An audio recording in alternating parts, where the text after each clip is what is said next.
Hello and welcome.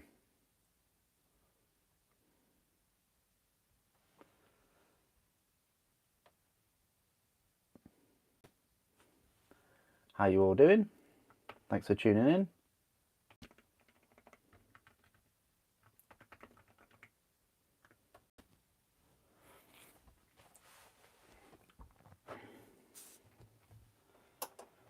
Okay.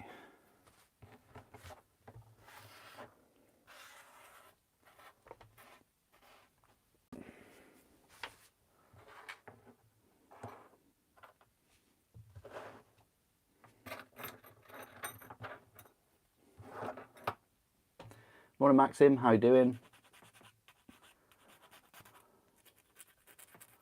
I was going to live stream yesterday, but I knew that I'd have some time today, so live streaming today instead.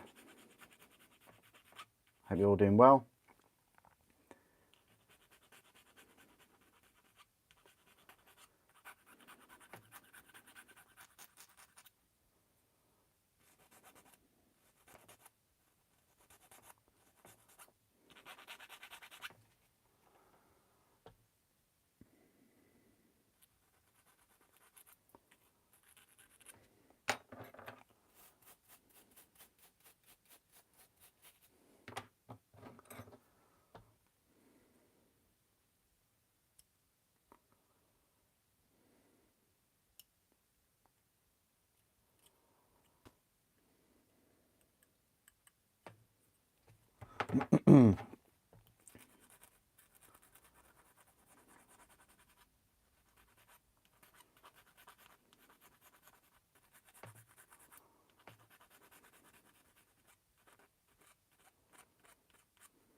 Morning.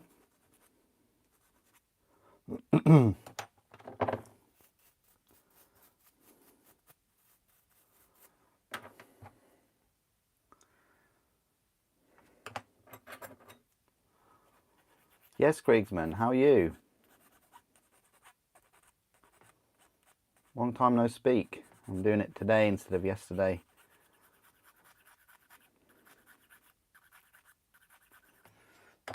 I mean, I ended up doing some Warhammer yesterday anyway, so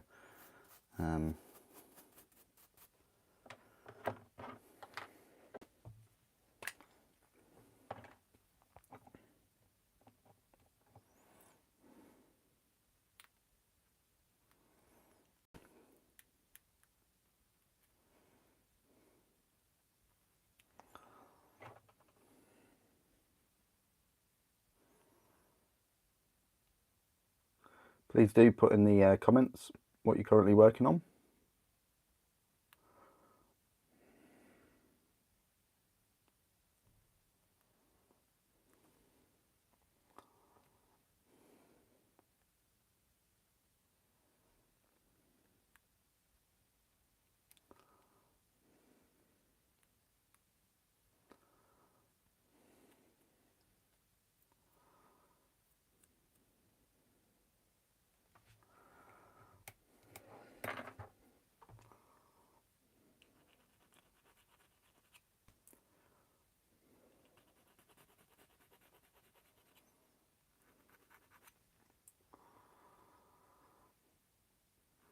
Honestly, Roussel, I don't know why your message was just hidden. Like, I see nothing wrong whatsoever with that. That's just YouTube for you, isn't it?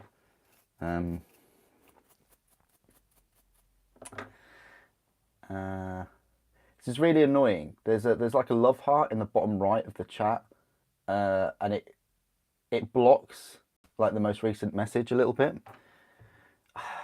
Yeah, okay. But I can still read some of your message, Creasman. You need coffee first? Yeah. I've had a cup of tea, but I have had some chocolate, so I'm a little bit hyper. Chocolate already in the morning, I know. I will get a coffee at some point.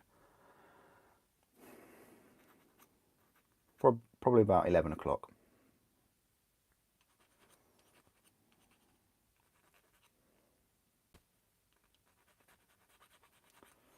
Yeah, I'm just making my way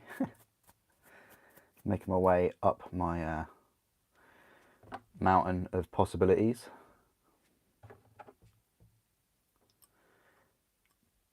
Most of what I want to build has been built for Heresy. I just need to review each legion at a time. But once I've reviewed it, I can then start, painting it up, which will be fun.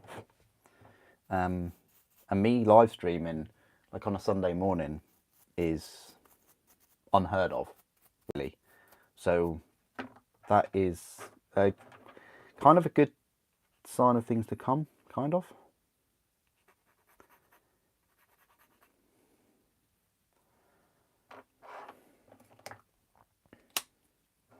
Thank you, Roussel.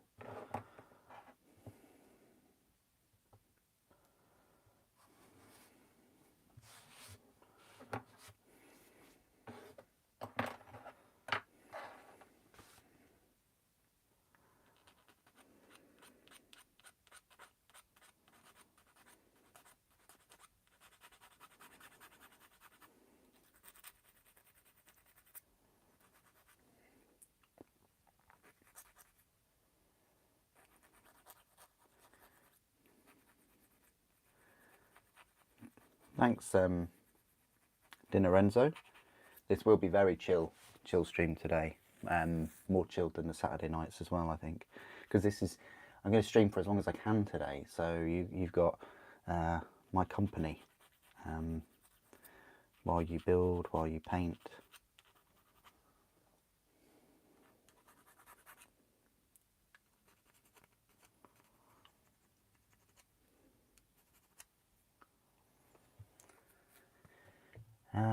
Just received your Age of Darkness.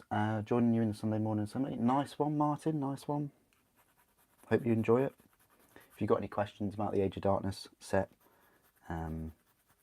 there's loads of experienced people in here as well. So, and if you've got any other questions, you can always join the Discord. I'll put the Discord link up. Where is it? There it is. Yeah, the Discord's all free, and it's a pretty good place to ask questions. And wow, okay, so I have to join my own stream again. Okay, a bit strange, but there we go. If I just pin that.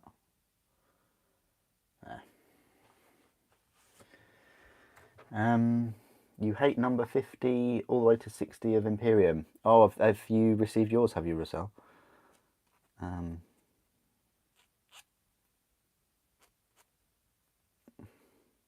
I can't remember. Jog my memory. What did those issues include?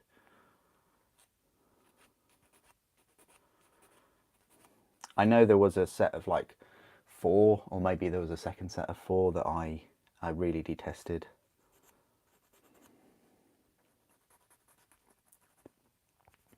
I would really like Hachette Partworks to do a Horus Heresy subscription, but maybe it's wishful thinking. Maybe we'll probably get like the 10th edition subscription.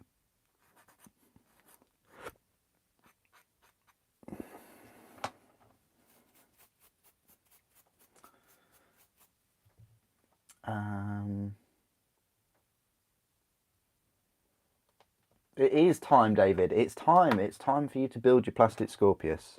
I don't know if you built one before, but 4 AM sounds like a great time to be building that. It's a really fun kit as well, and it's not too taxing. I'm sure that the new Vindicator that's coming out in plastic, and the Laser Destroyer Vindicator, I'm sure that will be equally as fun. I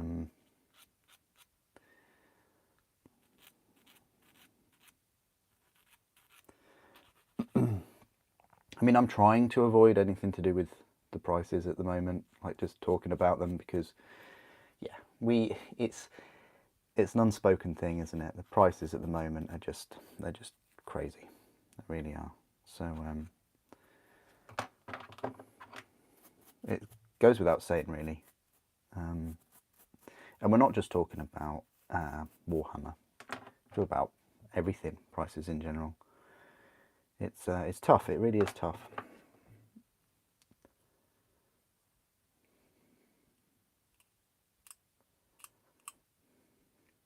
It's a stark contrast to when there was like the lockdown and things with COVID, because you know, people had, like, well, a lot of people had free time, a lot of free time. I didn't. Wish I had though. But they had a lot of free time, and they still had the same money coming in, or close to the same money coming in, and so the hobby was booming. But now, you know, everything else has gone up, and we have less free time. Well, possibly. But it's nice that I've got some time on this Sunday, because I'm usually working on the Sunday. Oh, yes, good. You're going to go for Alpha Legion.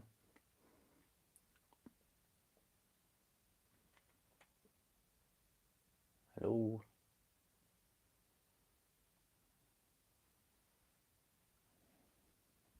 The stream's still live? Yeah, should be. That's a bit strange.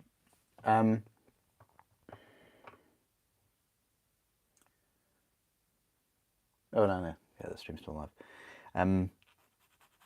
There shouldn't be any connection issues. But anyway, going with what maybe it's because I've got this at a high quality. Let's change that quality to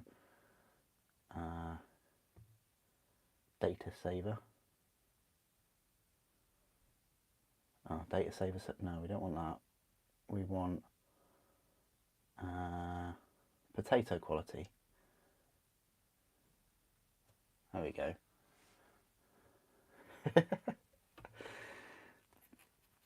Let's just see if that really is. Oh yeah, that is. Wow, that is potato quality. Oh, it's like my screen has been smeared with Vaseline.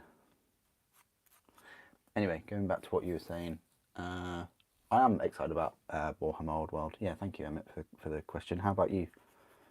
I'm lucky in that I've got a load of the square bases still, the movement trays, because they say you should really get them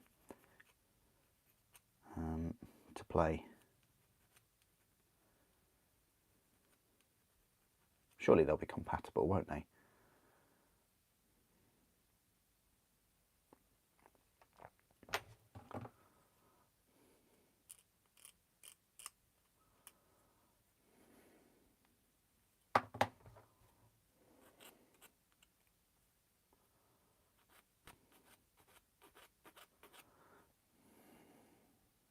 I'm also looking forward to the new Space Marine game, that bolt gun. That looks like a lot of fun. Can't wait for that.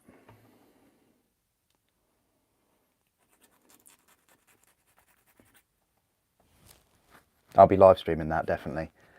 I don't know whether that's everyone's cup of tea. I mean, obviously it's got Space Marines in and it's set in 40k, but then you play as a Primaris as well.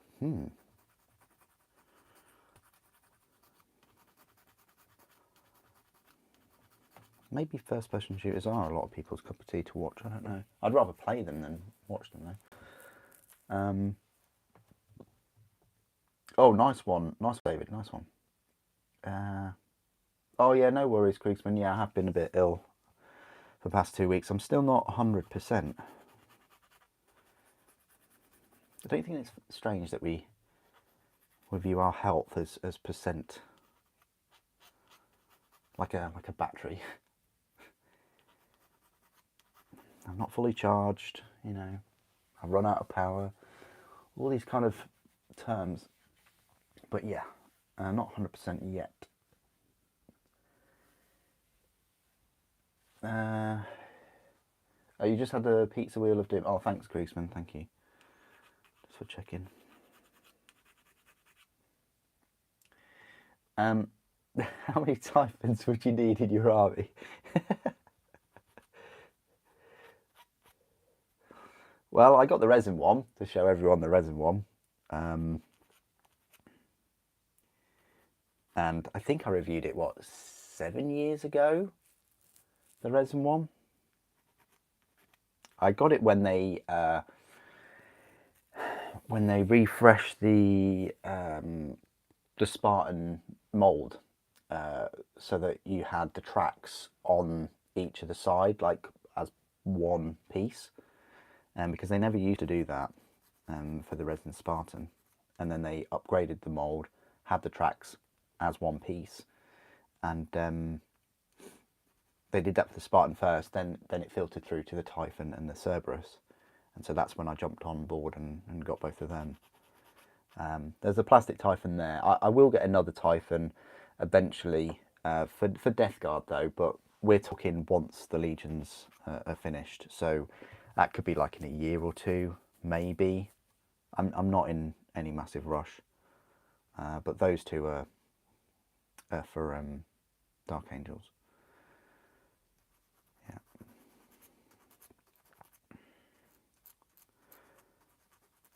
Can't believe it. No one's mentioned anything about the pre-orders yesterday. I mean, you guys don't need to. Like, I've given a place where people can vent, and I'm sure people are venting all over Games Workshop's Facebook and Twitter and things like that. It's it's not good, but I didn't want to kind of move the conversation over to that. I think it's good that we started off talking about what we're up to, what we're building, what we're painting, rather than straight into the fiasco.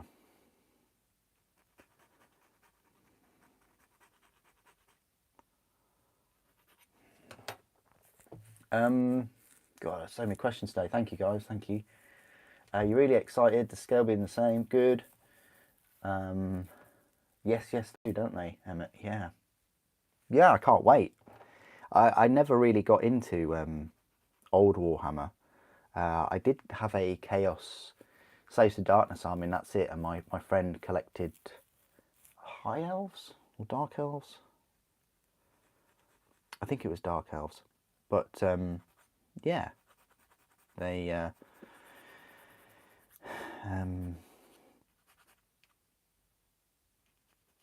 I'll fully commit to this Warhammer Old World. Like, I'm just in it for the dragons, right, guys? Like, you know. I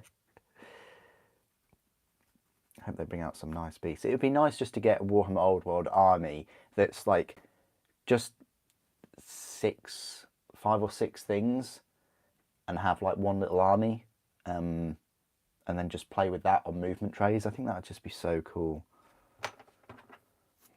F to that guy that, like, you know, set his Warhammer army on fire. I mean, probably be worth a lot by now.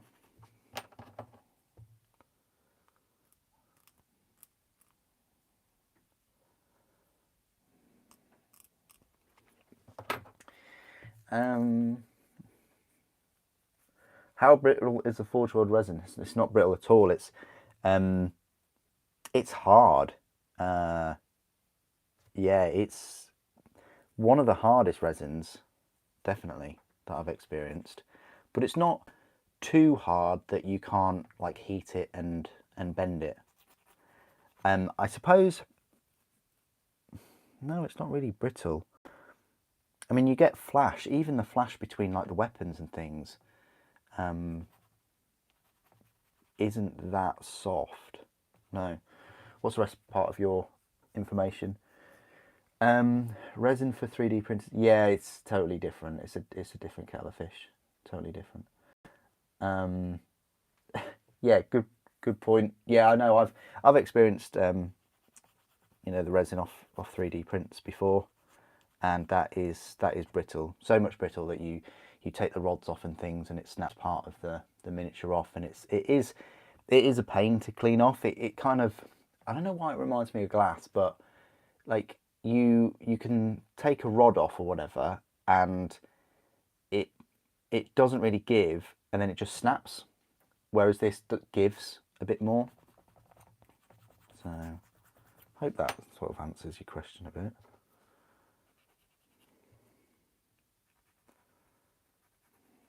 What I'm saying is, this is very forgiving. This is more forgiving than Finecast, more forgiving than the resin from 3D prints.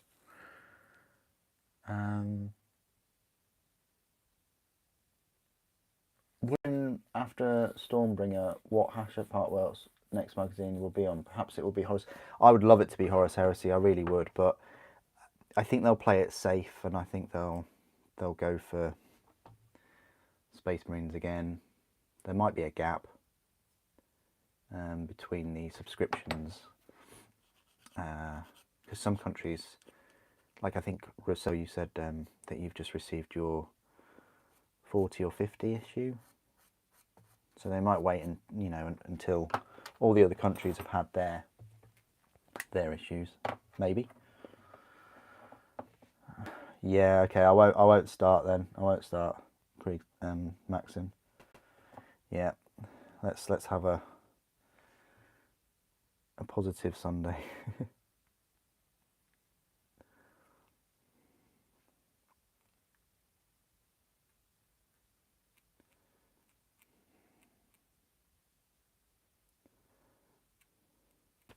I mean, this is a thing. Like,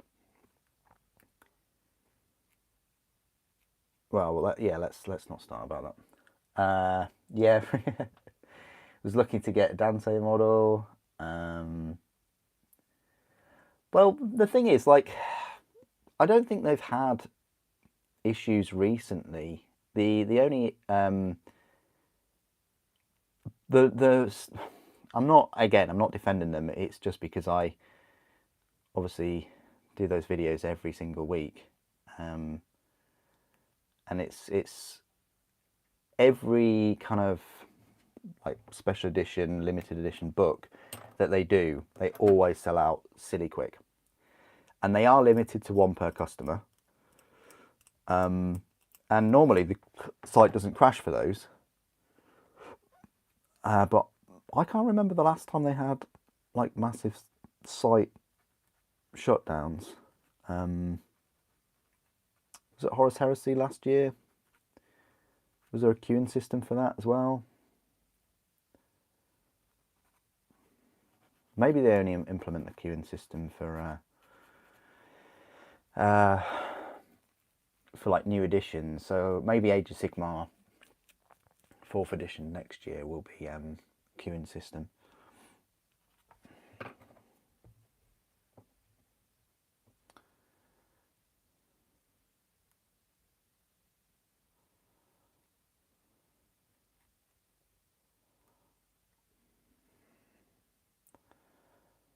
Okay, quite happy with those missiles.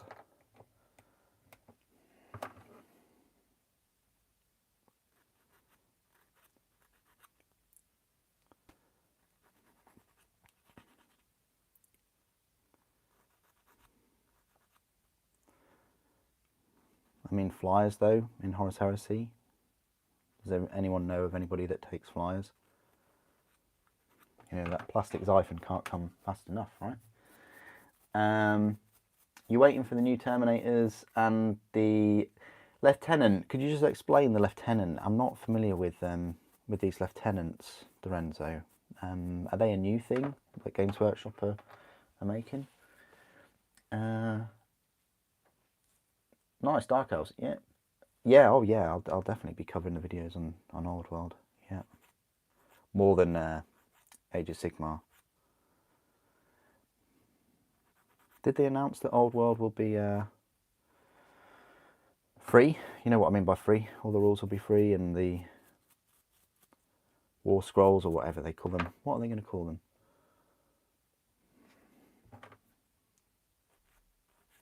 War Scrolls is a Sigmar thing, isn't it? Well, that's a Warhammer thing, but I wonder if they'd have another name for them.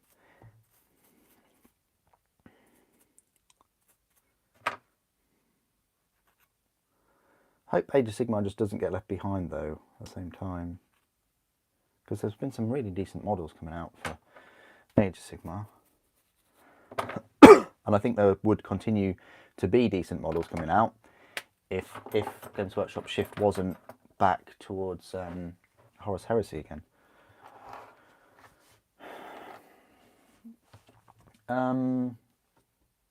Oh, good. Yeah, no, thank you. Is there any vehicle that only exists in lore or from Epic that you want brought back and made into full-scale 32mm? The Thunderhawk Transporter, it's called Zeta Plus. Yeah, they have a big bread box type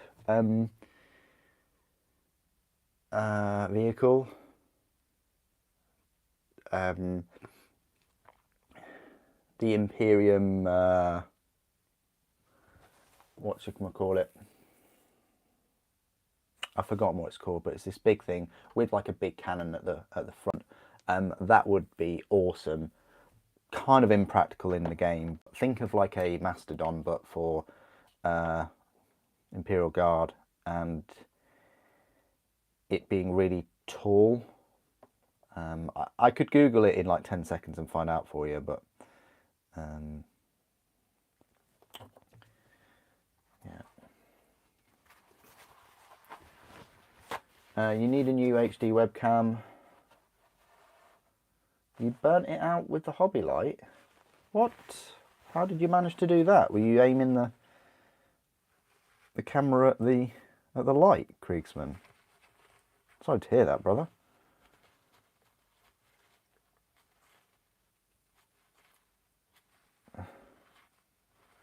Yeah, that's sensible to do. On a positive note, you're super excited to see Tomb Kings. Yes, me too, Martin. Yeah, no, that sounds awesome. I missed out on Tomb Kings. I'd like to get a Tomb Kings army.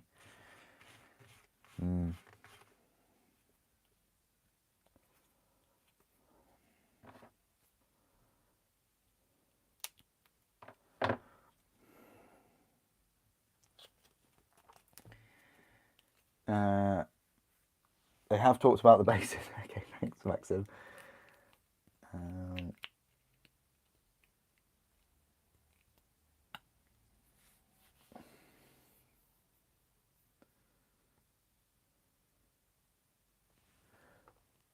Oh, right, okay. Yeah, I need to get a webcam, to be fair, an actual webcam. Then I'll have so many options, because I think I can then stream from the laptop rather than my current setup.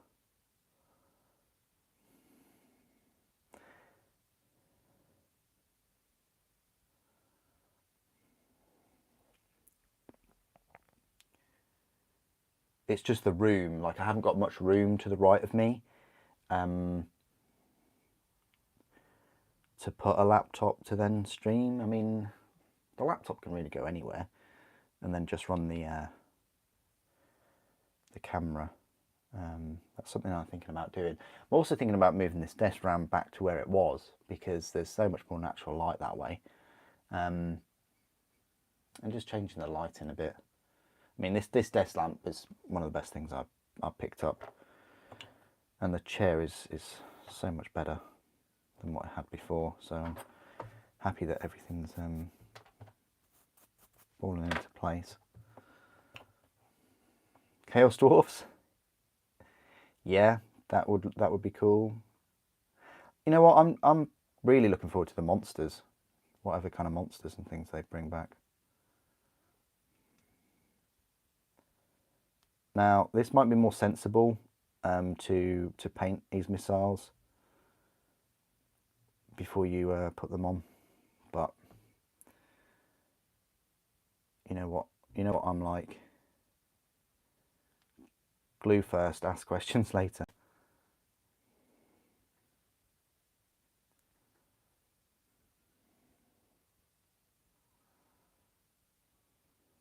These racks look all right.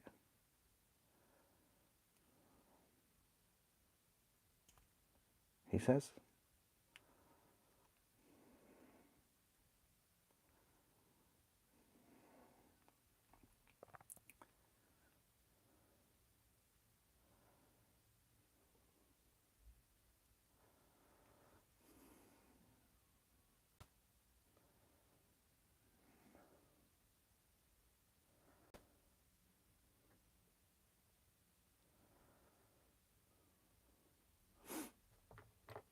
That's not glued in there, that's why it can move up and down.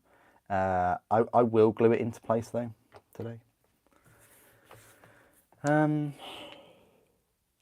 How do you store your miniatures? Normally just in Titan boxes. That's normally how I store them.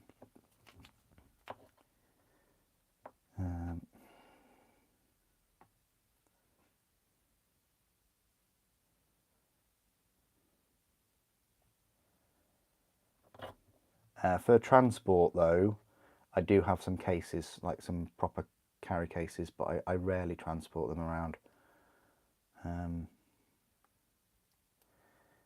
Yeah, I've got some old Games Workshop carry cases.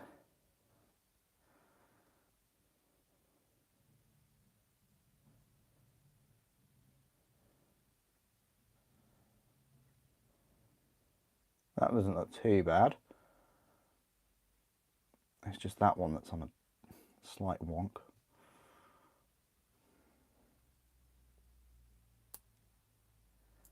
What we'll do is we'll just remove it.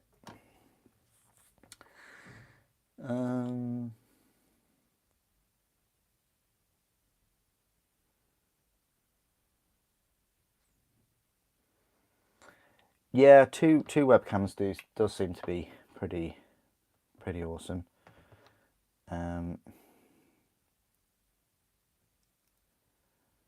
Like a top-down one and then one on your face. I don't know, or maybe one to the side and one closer up. Especially for painting, I think it's more important for painting than building.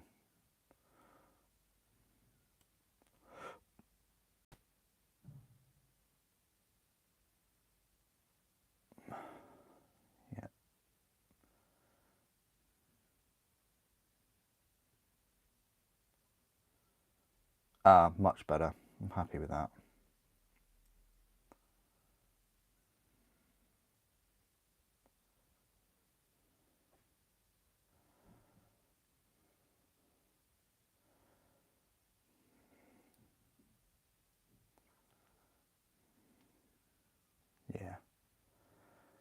Yeah, that's better.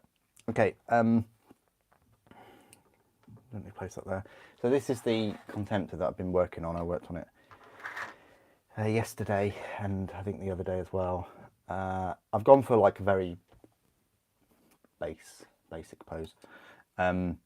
This is loose and it can move up and down, which is quite cool, but I wanted this plasma one because I'll get a few obviously, like just facing its opponent head on, bracing, and then firing both of the plasmas and potentially the missiles as well at the target. There'll be, I've got big plans for the one with the long-barreled autocannons. I want it kind of stepping forward but aiming up. So this is kind of the most sort of basic pose I wanted to go for this one, which is fine. But let's see what the Boreas missiles look like on it, and then I can judge the angle that I want to glue them in. I only got these because it's just another weapon option. That looks all right. That looks quite cool. The missiles. I think they will do a plastic version of this. I'm going to hold out as long as I can. There's no rush for me to pick up another one of these in resin. Other than like detail, because I think there'll just be more detail on the I'd say the Volkite. I think the las cannons and the auto cannons are, you know, Games Workshop have got a lot of practice in making that, turning those into plastic. So if I was going to get another one, it would be a Volkite one, and I'd get another. I don't know whether I don't think I'd get another missile pack, because I've sort of got two, so I'd have one with. Yeah. Anyway, that's what that will look like. We need to. Maybe I don't glue the trajectory, because that's.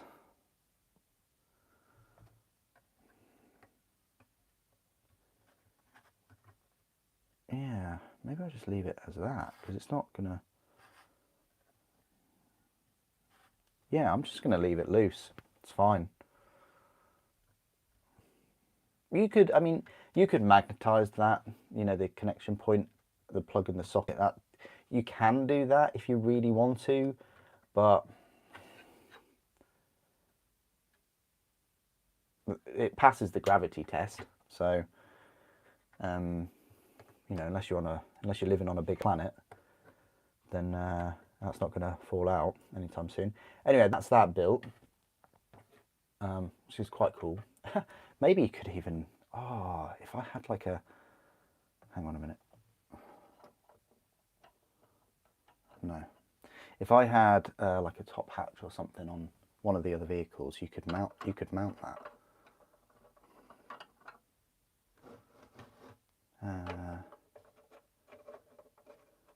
Yeah. You could, I reckon you could mount it, you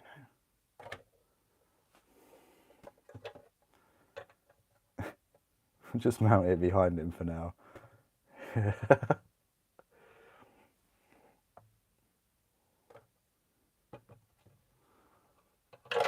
Okay, that did not go according to plan. Okay, let's just put that on there.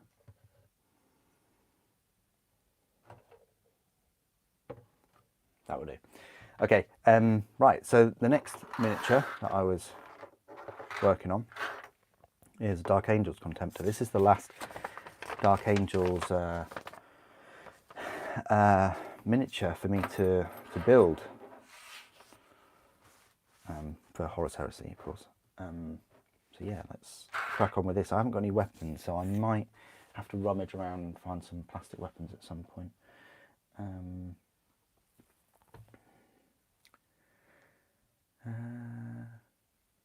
Yeah, I hear you. Yeah, no worries, Emmett. 2 Contemptors and a Dreadnought with Laz. Yeah, it certainly is. Don't you think it's strange that the Predator's plasma cannon, though, is way better than this Dreadnought's? I mean, I understand it's a tank and things, but still, it's crazy. Predator plasma. Hello, Revan, how are you doing? I haven't spoken to you for ages.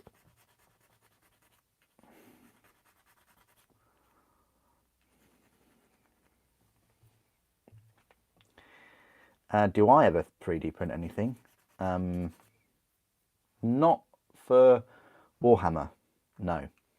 I do have access to a 3D printer, but no, I don't 3D print any Warhammer stuff.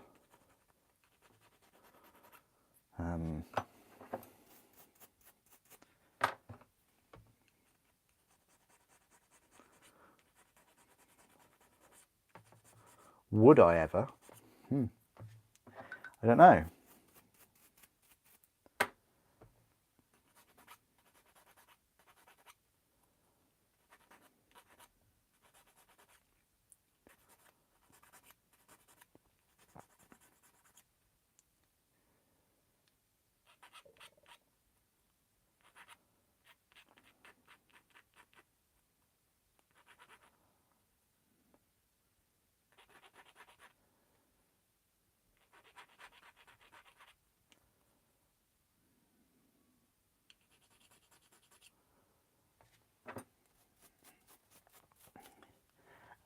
You haven't used the plasma predators yet. You've got 3. You haven't broke them out. You've got 3. Like you built 3 and you've got them. Yeah, I think obviously the Dreadnought is great because they've got that invulnerable sleeve and they're pretty survivable, but it's just their range. Like that, I think it's like 36 inches, is it, for the plasma? Whereas on the Predators, 60 inches for their plasma destroyer weapons. So you're definitely playing the range game if you're going to take them. Plasma Executioners, I think the weapons are called. And when I first read about them, I thought, whoa, are these broken? Like, why would you pick any of the other weapons? You know, why would you pick the Heavy Flamer? Why would you pick the Melter cannon? I mean, the Predator autocannon's nice, but you know, you're going up against Space Marines at the end of the day. But it's a nice cheap option. I don't know. Maybe. I think if your Legion is buffed by lots of shots and things like Imperial Fists, then it's great to pick autocannons and bolt guns and bolters, heavy bolters, things like that.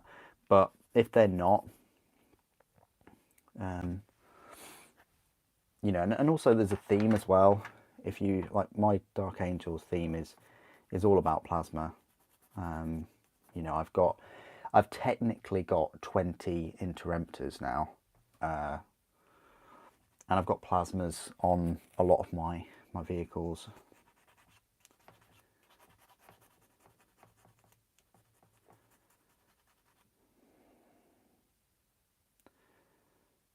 Plus they get to replace their plasmas with like a beefier version. Yeah, the Scorpius. Scorpius, you played the long range game as well. I think it used to be better, but the Scorpius is still pretty good. Just make sure it's protected a little bit.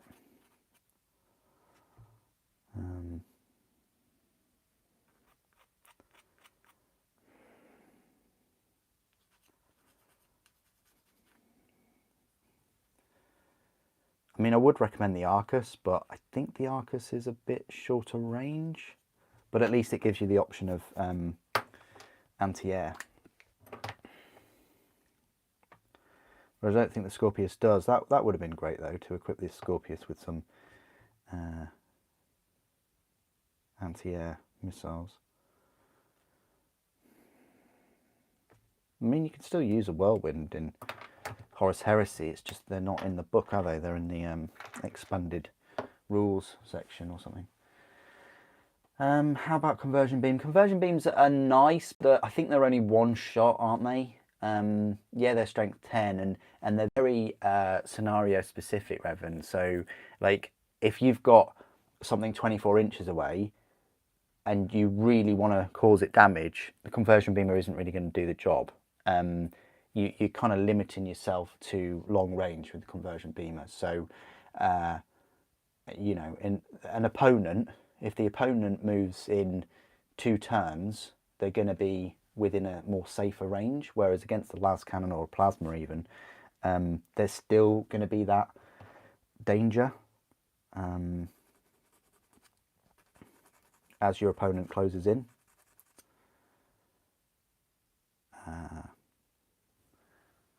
But Conversion Beam is definitely pretty powerful from distance, yeah.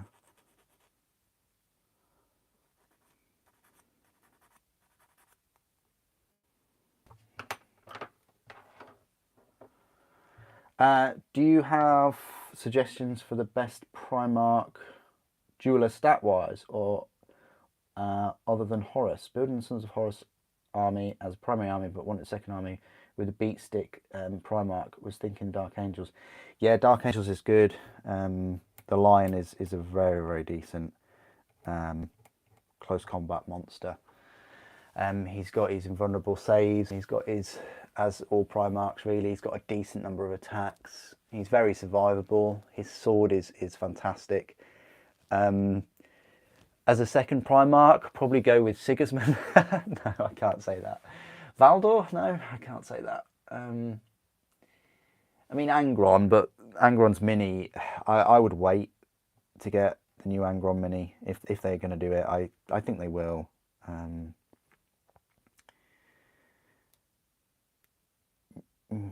It'd be incredible, wouldn't it, if they did an Angron Ascended and it turned out to be bigger than the plastic Angron. Imagine.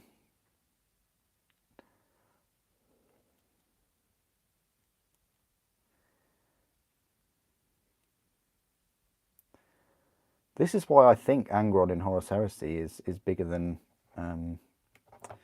Kabanda, because Kabanda's huge. But Angron used to be an absolute monster in combat, because what you would do is you would he would get stronger or more attacks and things as the more enemies he defeated. So you'd direct him at a unit or a tank, and then he'd get buffed, and then you'd go to the next one and the next one, and eventually you'd have him go up against another Primarch or something, and he would absolutely destroy. So Angron's a good bet as well. All the others, no, really. Sanguinius is good because of his weapons, really, and his movement speed. But again, the model, the wings are nice, and but to get the best out of Sanguinius model-wise, you really need that scenic base. I think, anyway. I don't think he works as well as say Magnus or even Horus without the rest of Sanguinius's base. It's just my opinion, but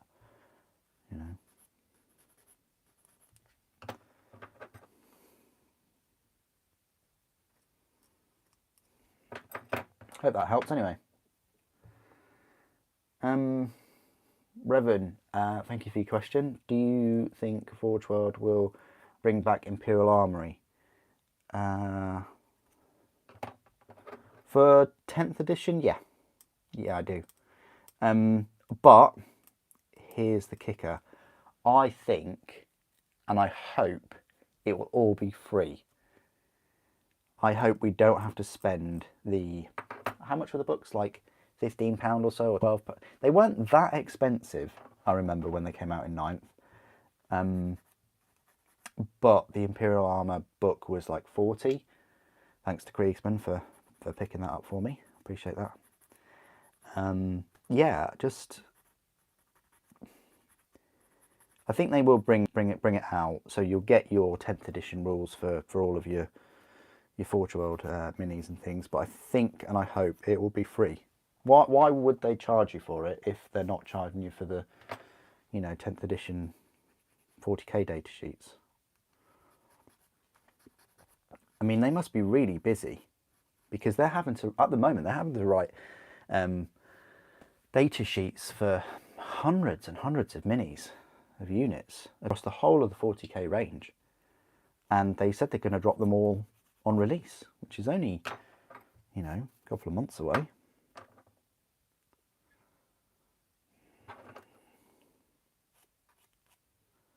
But it's good. It's a good direction. I think it's fantastic that they are giving everyone all of the rules for free. And then if you want to get the codexes, you can.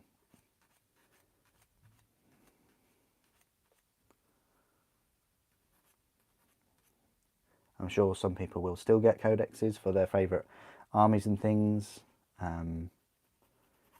I know I will for at least Space Marines.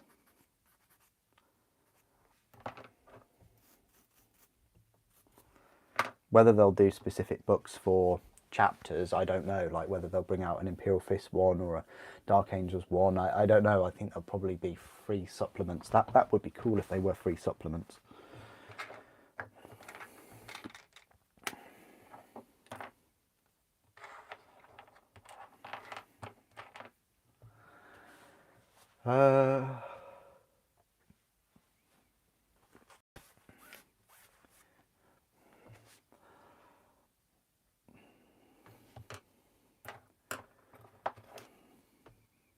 Yeah, they did nerf quite a few things in the book, Revan. As you know, like you've watched my videos and things, like, yeah, they nerfed a lot of things, which is a shame. I mean, I'd still prefer it though. I'd still prefer that book than individual books for individual factions. Like if they still had everything in one book, I prefer that. But now I think they're gonna have those for free.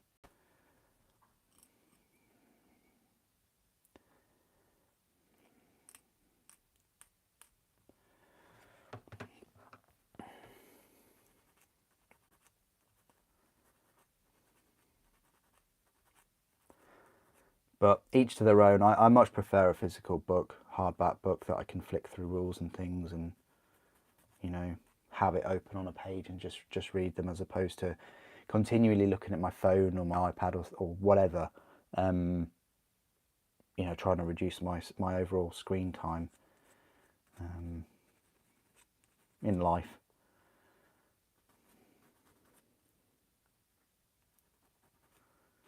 Which is one of the reasons why I like doing these streams, because I know that you usually listen to my voice rather than what I'm actually doing. What are the odds? What are the odds all? What are the... Okay, most... Okay, this is really odd. And brackets as well. What are the odds all, or at least most, brackets like Dreads, Plastic Heresy stuff is base codexes for Marine... What? Since they're much easier, it feels like an easy way to make 40k players by 30k. I think that's been the goal to begin with, Charles. I think them releasing Plastic Horus Heresy last year, the mindset is it's Space Marines on Space Marines, and we haven't really had anything else plastic. Even the new assassins that they brought in have been resin. So what we've had has been just plastic Space Marines. So, and Space Marines sell, you know, they sell the most. They're a proper cash cow. And the whole Plastic Horus Heresy range has been, you know, that goal to get people into Heresy from 40k, that wouldn't have, you know, automatically thought about starting up a new game system, because it is a new game system. Most plastic. Oh, but your question is, most Plastic Heresy stuff is in base codexes for Marines. No, I don't think so. I really don't, because it's, the thing is with the lore, you've got to understand the lore, and the lore is it's set in a different era, not like 100 years ago or 200 years ago, 10,000 years ago.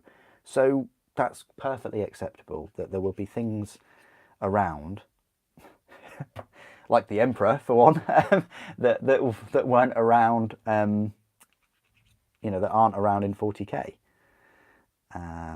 And I usually use the term the Emperor because he's sort of still there.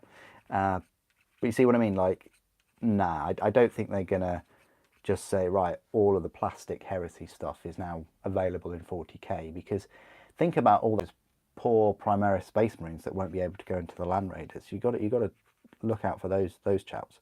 There are a few things, and the way they've bridged that with the Resin minis is they've called them Legacy. So like, and there's still kind of legacy in a way, like Sakarans and things. Like you've been able to take a Sakaran in 40k as like a legacy unit, but I've heard it and I've read it so many times in so many different places.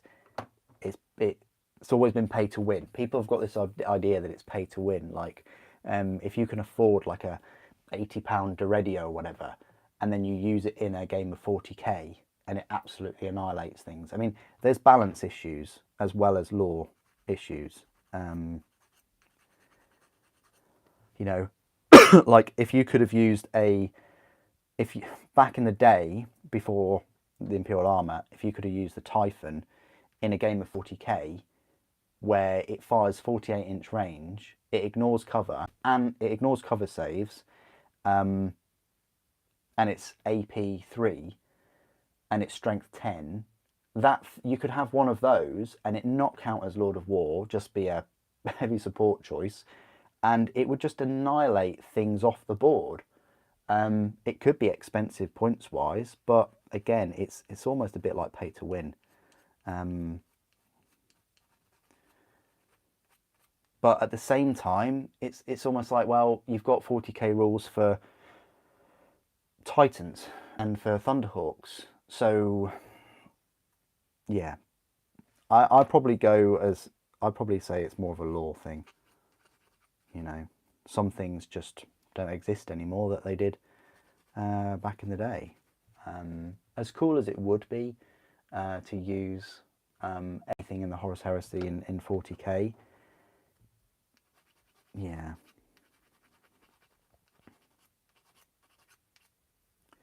I mean, it's definitely understandable that you could use some of the stuff, because some of the stuff has been, you know, kept. But the whole premise of 40k is that they have to like worship machines. There's like machine spirits, and you know, they don't just turn an on and off switch and things like that. They have to like they've lost the technology to maintain these things over the 10,000 years. Things have crumbled, and I think that message does get a bit lost with, you know, the advent of loads of new stuff like the Primaris and all their new vehicles and their new weapons. Definitely, I think that message gets lost.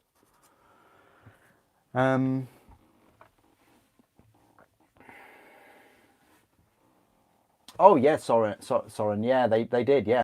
The things that are about to be released in the next 2 months for 40k for 10th, they've been working on 3 years ago. And that's what the manager of 40k told me, no, told us. So yeah, definitely Paramite. Yeah, definitely. I totally agree. It did feel rushed. I wish there was more time spent on it. Hopefully it gets a bit more fleshed out in 10th, but without physical books and things, it gives them a bit of a excuse not to, though, really, because they don't have to make a physical book. But if I was in charge of that, I'd have a physical book. I'd have a look at the number of units that we'd need to have for from Forge World in the book. Either make one big book with everything in, or have like a book for Imperium, a book for Chaos, and we're talking everything to do with Chaos, like demons and things, and then a book for Xenos. And I'd have pictures in it this time, actual pictures of miniatures, because there's plenty of pictures everywhere, you know. They've got so many pictures of painted minis and things. So, well, it's not really their Revan, is it? It's not, because like you can't just plonk a Titan on the table. It costs points, you know, and let's not even go there with like Death Star units. We don't need to even go there. But you put a Titan on the table and it's what, 5,000 to 7,000 points. You can get 5,000 to 7,000 points of anti-tank weaponry. You can get big blocks of 10-man las cannon squads. You could destroy the Titan. The only danger really is the size of the board or the size of the area.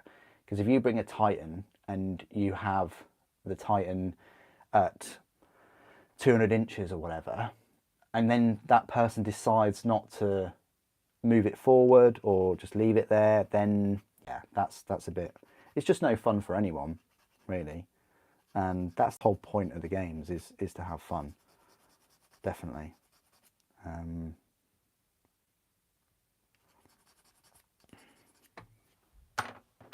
Also, you could get so many anti-tank weapons and things and units that cost considerably less than the Titan, and they brought back all the rules, didn't they? How anything can wound anything, and they nerfed a lot of the rules for the Titans as well.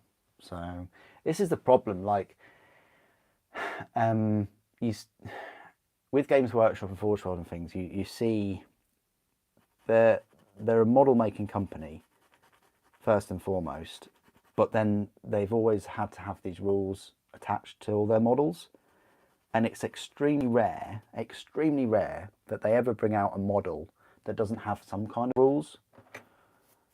And I get it, you know, you spend like £1,000, £2,000 on a mini or whatever, and yeah, as an owner, you want rules for it, you know. I completely get that, and why you want rules is because, you know, someone else might have a Titan. And then they sort of limited that with Lord of Wars. Like, personally, I don't think like a Typhon should be a Lord of War. It's the same size as a Spartan. A Spartan isn't a Lord of War. The cannon isn't incredible. It's only 24-inch range. Yeah, like, to have that instead of a Primarch, I think is, yeah. You know, our Primarchs pay to win. You know. Horus Heresy, there's a lot of plastic miniatures now for Horus Heresy. You know, if you can only get a, I say £50 tank, you know, it's 70, but I guess maybe if someone can spend £50 or £60 on a Typhon, then they could probably spend £80, £90 on a Primarch. I don't know. Emperor's Children in 10th. Oh, that would be cool, wouldn't it? That would be great. Yes, I'd be all up for that. So we'd have Emperor's Children, World Eaters, Death Guard, and Thousand Suns. Could we have Word Bearers? Oh, imagine Word Bearers and Emperor's Children for 10th. Yeah.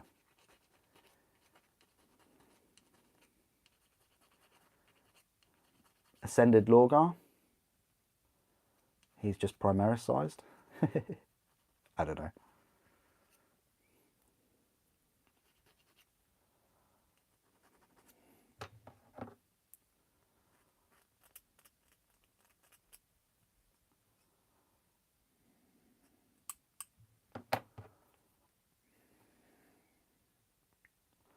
Exactly, a boring win, yeah. And this is the thing, like, your opponent usually has to agree to play with the other army and things like that, and, you know.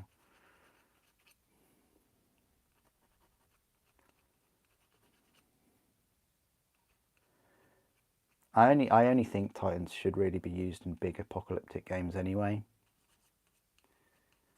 So, or games where it's Titans versus Titans. You know, like Titan Owners Club, they have their games, don't they, with lots of Titans. And there was a time when I thought I had a good number of them, but no. Those guys and girls, they have a lot.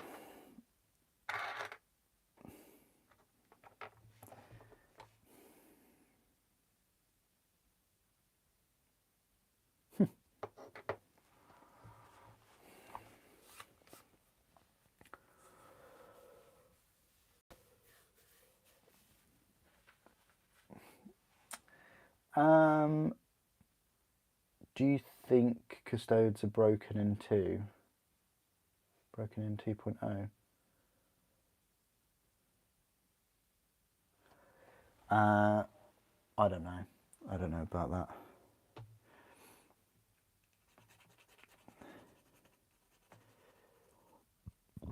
I got the Custodes codex, but other than reviewing that Blade Champion guy, whatever his name is, see, he's so generic that I've even forgotten his name, but the guy with the 2 blades, I didn't really have much time to look at the codex.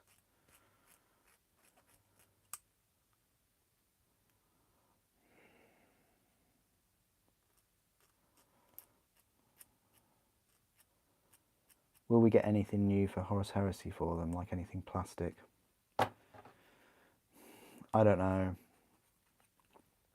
I'd like to think that they would give us as much as they possibly can for plastic Heresy, and already you're seeing that tilt, much like with Adeptus Titanicus. They started off by introducing little resin upgrade kits and things, and then it progressed into, oh, you want armatures? Here's armatures. Or you want specific specific knights, like the Asterius. Here it is in resin, and it's kind of moving towards that in Heresy. You know, we're getting the Decurion, you know, the tank gunners in resin. We're seeing that with the torsos, just in resin. We're seeing that with single minis like the Esoterist and the Psyker. Both of them should be plastic, like, definitely. With the amount that Age of Darkness has sold and the amount of new people in plastic Horus Heresy,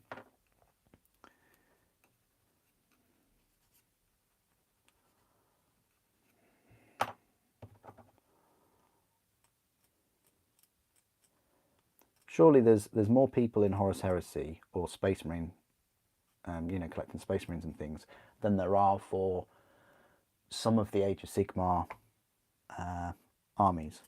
Surely.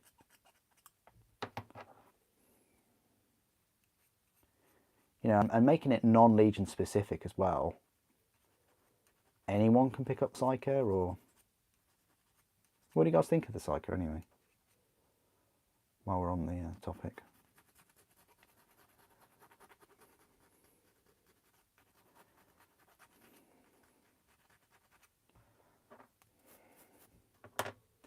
Thing is, they started off so strong with Fafnir Ran and Zephon, which they could have made in resin. They really could have.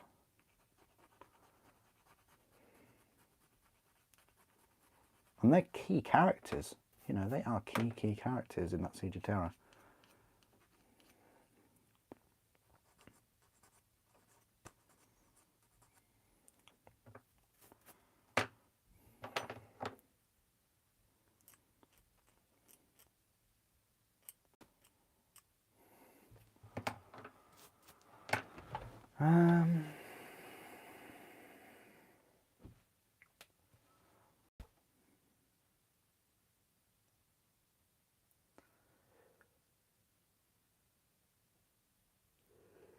No, I think it's just time, Revan. I think it is. They just want to focus on Space Marines. They want to give you all the, I say, the quick wins, the you know, things that they will return them the most profit instantly, which is vehicles, really, like dreadnoughts and tanks. That's why we haven't seen that many plastic kind of Space Marines. What have we had? We didn't even get new Terminators for Heresy, and we got the old ones from like 7-8 years ago. We've only really got the new Praetors and the Mark 6s. We haven't had any Assault Mark 6s. I think even Forge World are releasing the resin upgrades upgrade set. Are they resin or are they plastic? I'm sure I read somewhere they're resin. but the chainswords and things for the assault squads. And we haven't seen any breaches. Again, I don't know whether that fits into the narrative of Mark 6s for breaches. But yeah, we're seeing things that will return investment and profits quicker, like the big tanks.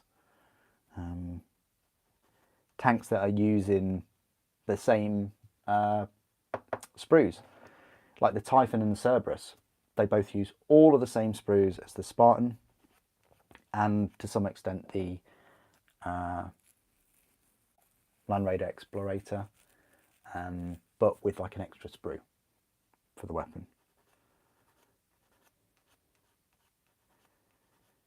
But I tested it and they wouldn't have been able to fit another sprue in for the Cerberus, you know, the laser destroyer, neutron laser. So it kind of, and also there would be confusion on the box as to which miniature it contained, because they could only put one on the front.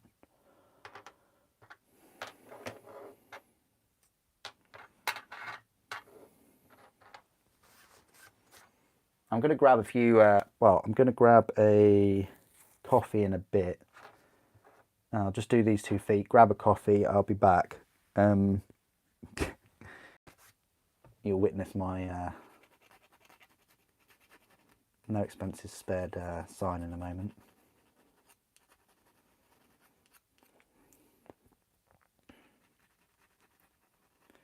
Yeah, going back on my story about dreadnoughts. I'll whip out a few dreadnoughts in a bit, and then I'll decide on a pose for this Dark Angels Contemptor. And then once I've done this and I've found the plastic parts, we'll continue with that. And then really it's a free-for-all. You know, it's whatever you would like to see me build or work on. I'm happy to work on the Thunderhawk again.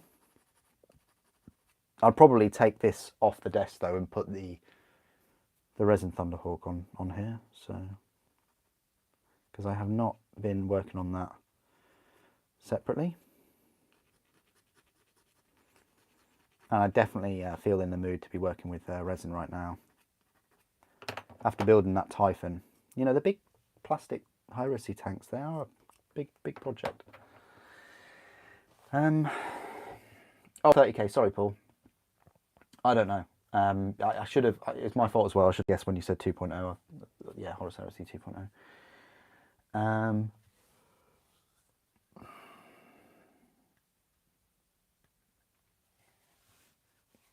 Yeah, this is a thing though, Primarch. Like, would they? Do you think that they would put all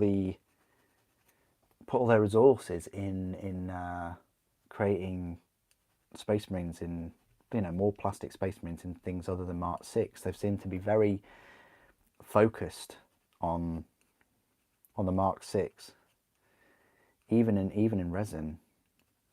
So I don't know. I'd like to think so. But, right, what's that foot done? You get 4 feet, if you didn't already know.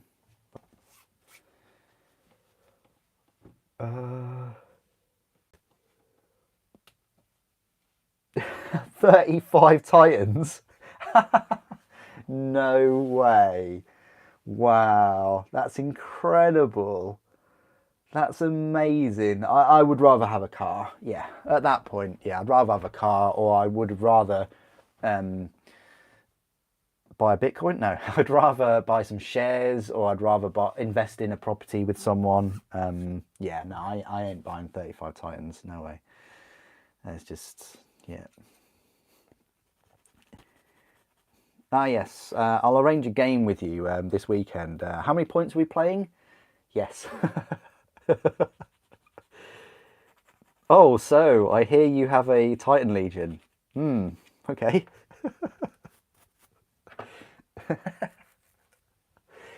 Oh, you'll get a plastic Duradio, Paul. Don't you worry. You'll get a plastic one. I'm really want the plastic one too. the main reason I got the resin one is to show you it all and to do a review and things, and then I can compare it to the plastic one when they release it. You'll get one, we will. How many weapons it includes is another story. I think they'll release 2. Like, don't quote me, but I think they'll release 2. They'll have 2 weapons in one, 2 weapons in the other, missiles in one, and the Boreas missiles in the other. That's what I kind of think. And we might get different heads and maybe some filigree. They might, I'll say, they bring out different chest-mounted weapons. I don't know whether they will, but I've gone for heavy bolters and I've glued them in. I don't care. I'm not putting short range weapons on my long range Dreadnought. No way. I mean, yeah, it's good for defense. I get it. But if things are in assault range with it, you've done something wrong. If things are in assault range, it already can't run away from whatever it's gonna is assaulting it. Could be. No, yeah. I was going to say, I don't think David was going to troll us with Adeptus Titanicus Titans. Yeah, no, I think he's a. Yeah, I think he meant 28 mil.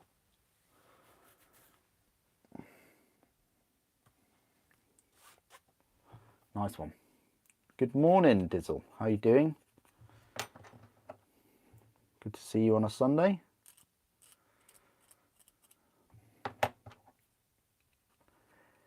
I'm pleased to announce that this will be the case for next Sunday as well. However, I will also stream on the Saturday evening. So you've got that to look forward to as well. What I will be streaming, I don't know.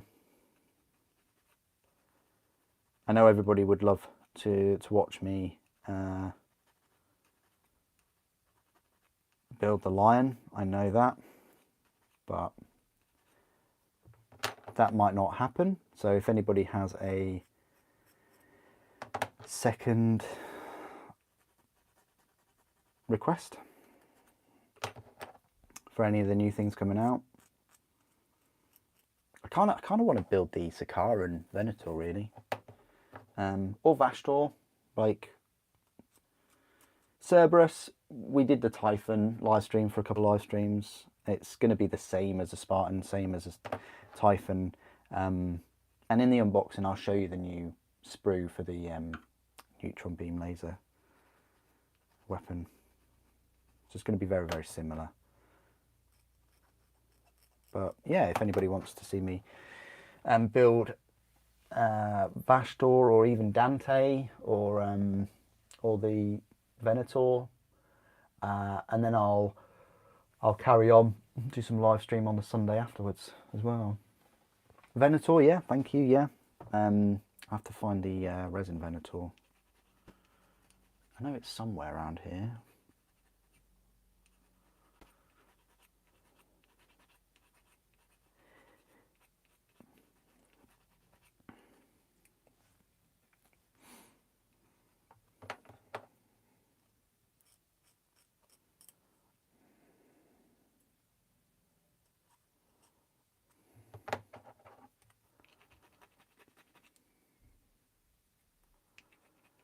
Okay, will do, Pika. Thank you for the feedback. Will do.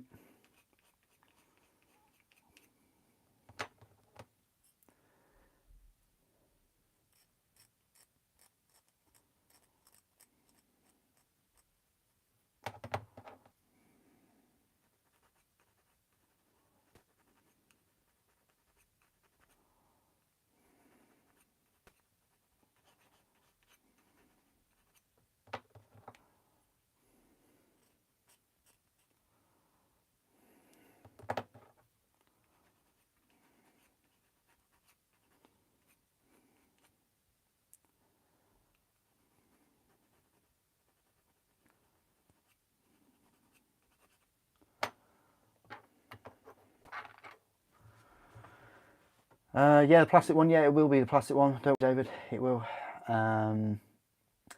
Plastic Fellblade and Mastodon. I don't know. Like,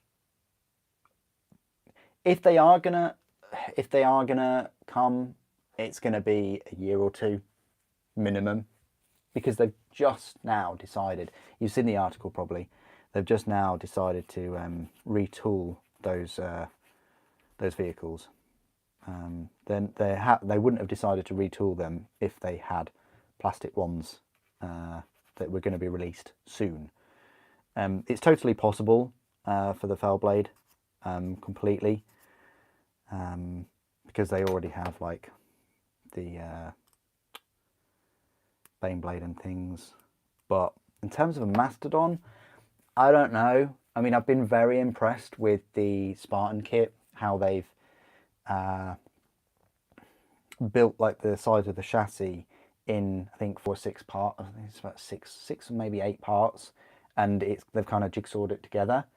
They would have to do that with the Mastodon, and I do question the integrity and things of that. I also question the front hinge door. That's a big part of the model.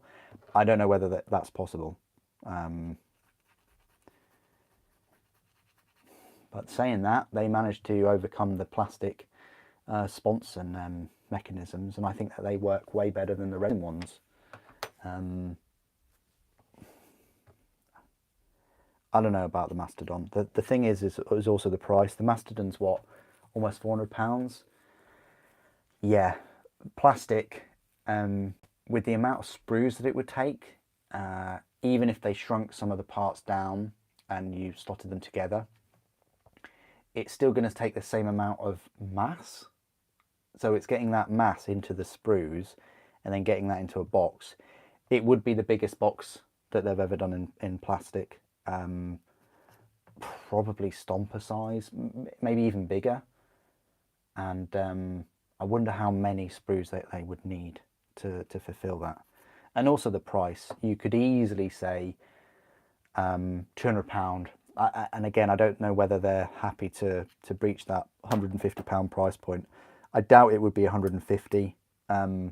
Why would it be only twice as expensive as a Spartan? It wouldn't be. It'd be way more.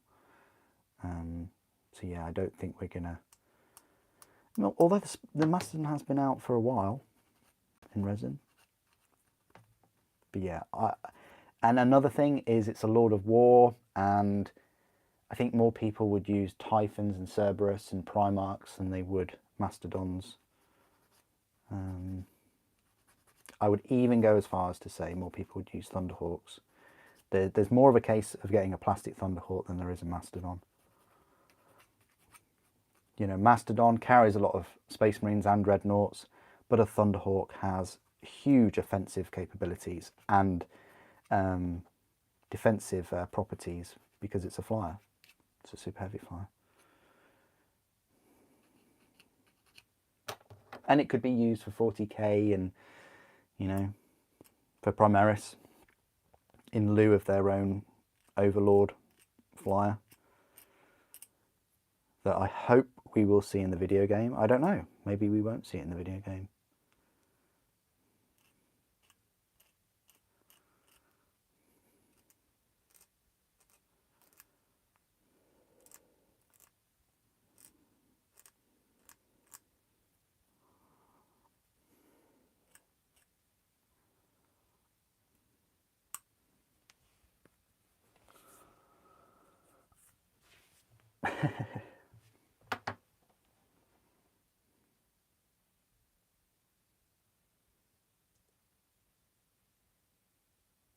Nice one, David. Nice one. Sounds good. Yeah, it's a lovely, lovely kit, the Scorpius.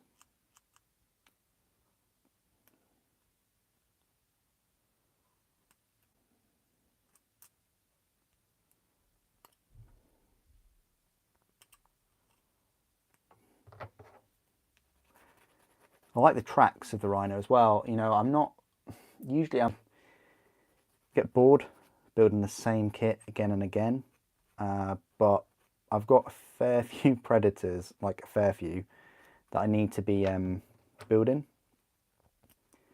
and I know that I'm gonna enjoy them. I couldn't really say the same if I had a load of like Land Raiders to build.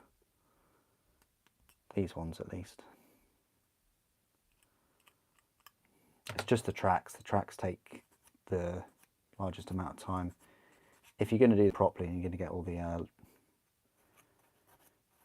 mold lines off, which I suggest you do, because the mold lines on the Spartans, you know, all the tracks are visible.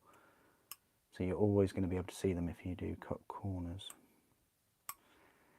And it's worth doing because it's not like you can remedy it afterwards, because the tracks on the inside are really hard to get to, and also the angles as well.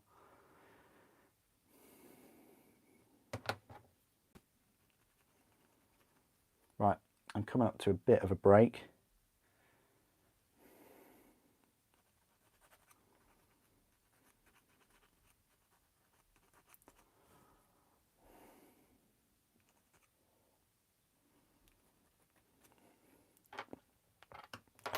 Wow, 4 pieces left to go, and then I can find some plastic parts and have a look at what weapons. I mean, at least you get some instructions with this.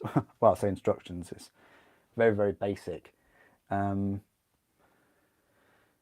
Still better than the old instructions for the video, yeah? Which is right here.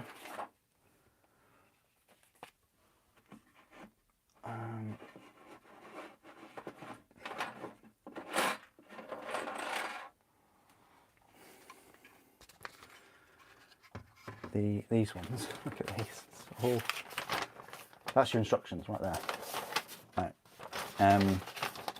It just labels things. I do like the ammunition hoppers though for the autocannons.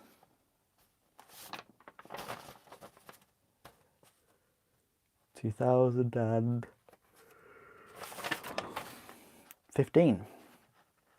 It's almost 8 years old. But yeah, that's kind of your instructions you get for the Dreadnought. But they are going right in the recycle bin. All right, I'm just going to go grab a coffee, because it has been about an hour and a half. So thank you everyone that's watching still. You legends. For this unannounced live stream. Hope it's helping you with your hobby. So no expense spared. I'll just go grab a coffee. I should really put the coffee emoji on here. Right. Spared no expense. I'll be back in a sec, guys.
Okay,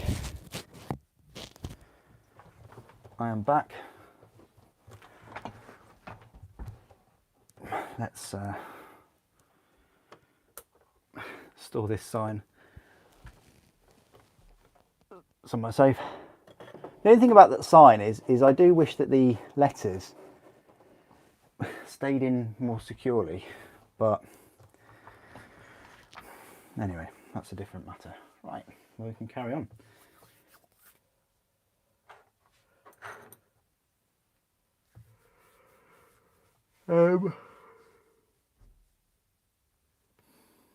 Definitely a fan of the new Rhino chassis. Yep, they're brilliant. You don't miss the old Forge World instructions, no. Oh god, yeah, the Warhound and the Reaver, just awful. Give me the CAD instructions for Forge World minis any day. I think for the Primarchs as well, it's especially useful.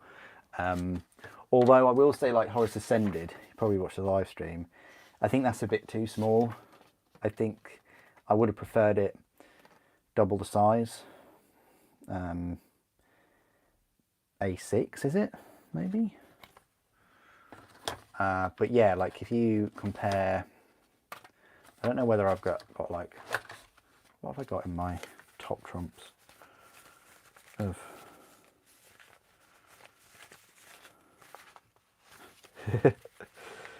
I don't have an old Primarch like Lorgar. I was really hoping I'd... Oh, yeah, I do have Lorgar. Yes, here we go, boys. Right, so... have I got... Okay, yeah, so... So Lorgar instructions. Okay, yeah, he's Space Marine size, whatever. But that's his instructions. It's just the reverse of him. That's it. That's all you get. Magnus, though... Yeah, this is what I would have expected from Horus Ascended. So double the size, and then like that. I mean, I get it. It fits in the box, but so did that. Anyway, good. I'm pleased that I kept Lorgar's instructions, because you never know. You know. Oh well. More and more, I find myself like looking at the Forge World's own web store to compare what I'm building with what it should look like.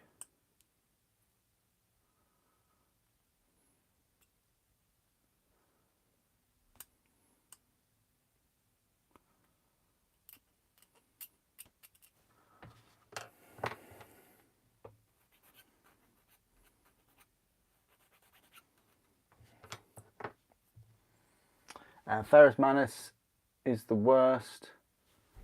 Yeah, and did you receive a head with yours as well? I know a few people didn't get a head with their mini.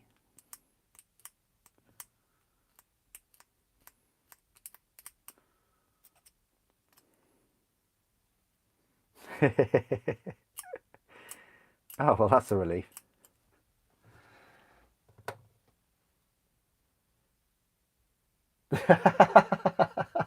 That's fantastic, Pika. Yeah, that's fantastic. Yeah.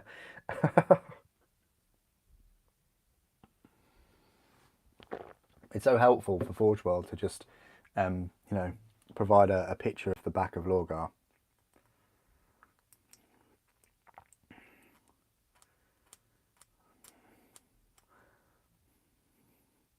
It just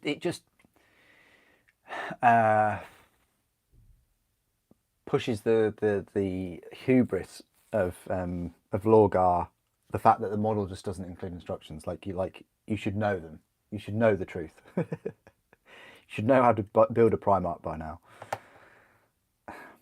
No, he is one of the easiest ones. You might have a few issues with the quality of the mace, though. Well, I did anyway. Your mace might be fine. Your maces may vary in quality.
What happened to the fell blade? Has that disappeared forever? What, on Forge World's web store? They're just retooling it.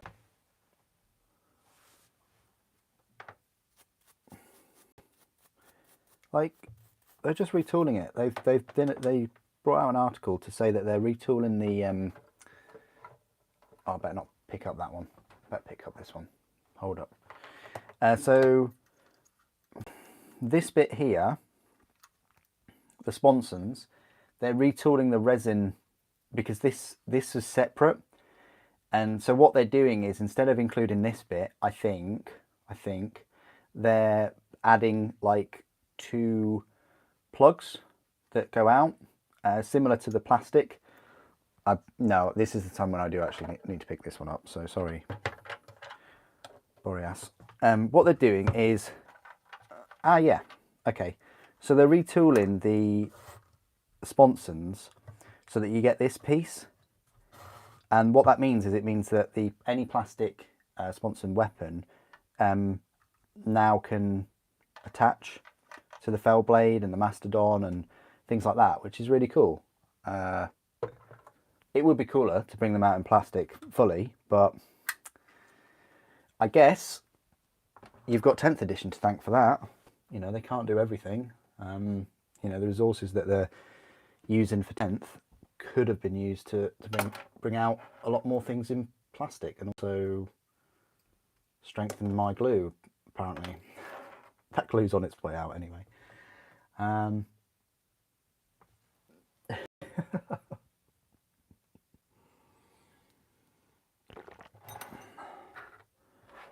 Yeah, but their customer service is amazing. Like, of all the issues that I've ever had with Forge World minis, and let's face it, guys, I have bought hundreds and hundreds of Forge World minis. Any issue that I've ever had, they've sent me the replacement part or a completely new kit. So can't fault them on that. Games Workshop to an extent as well.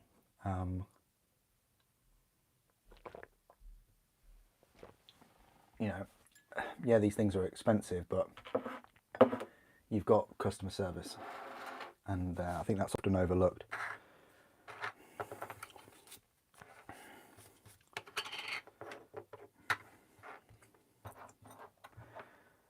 All right, let's carry on with this.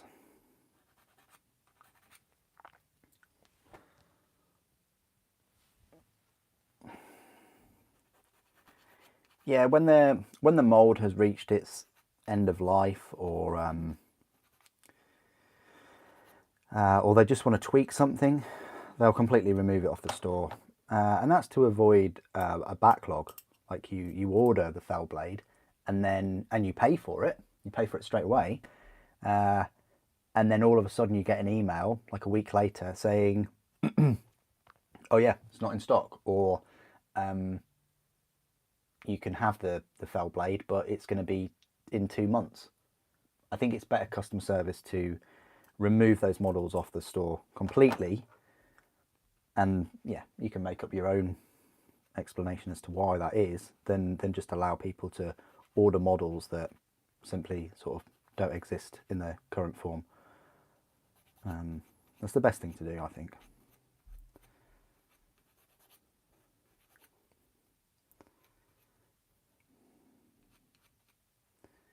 But I've been very impressed with all the models that I've bought from Forge World over the past year and a half. You know, this Deredio, it's an old mini, but I got it last year, kind of October, November time, I think. Perfect. There's no issues on it at all. And I've just said it's an 8-year-old kit.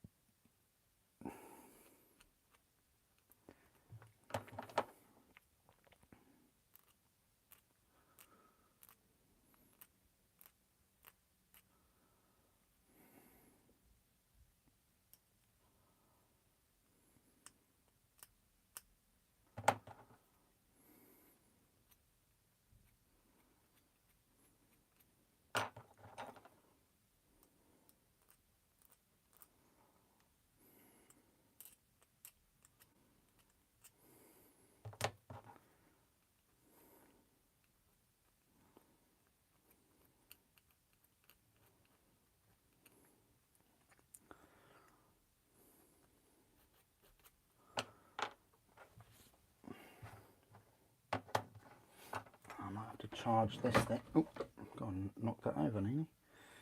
You're going to have to charge this thing.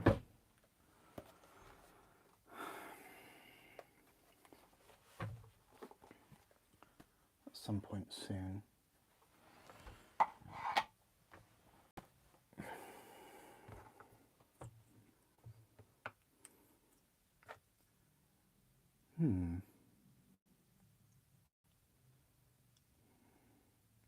That is interesting, these marks. I don't know whether they're meant to be like that, if anybody else's is. Difficulty is you can't see it. You can't see those marks at all anywhere on the model, but it looks like they are there.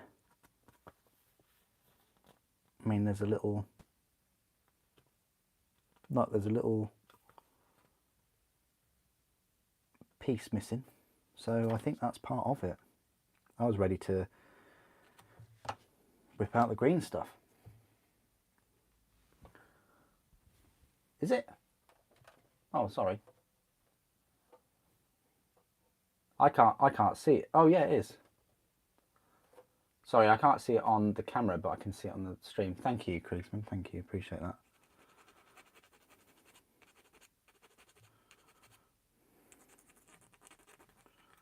Got a special guest. The Hobby Light. Been really impressed with it. Such an improvement.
I'd like to think we would be getting a plastic Xiphon this year.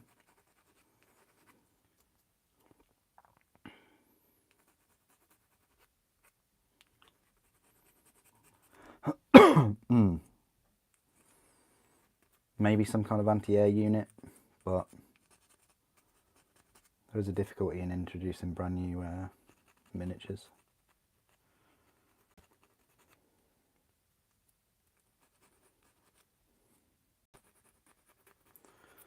This is the thing, do you think Horus Heresy will go the way of 10th edition now and have all of these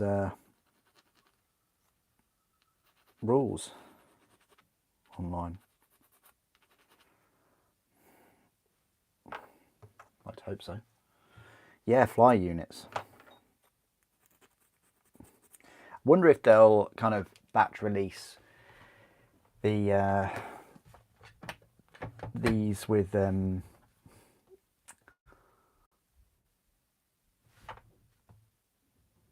like the Xiphon with the Storm Eagle and the Fire Raptor. That would be quite cool. I'm happy if they just release them all separately, like over time.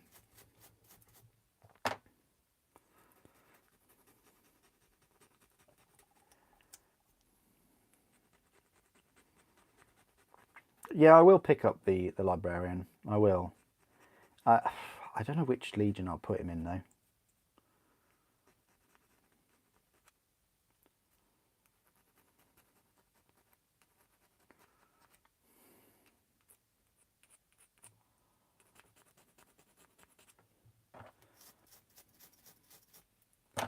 Maybe Raven Guard.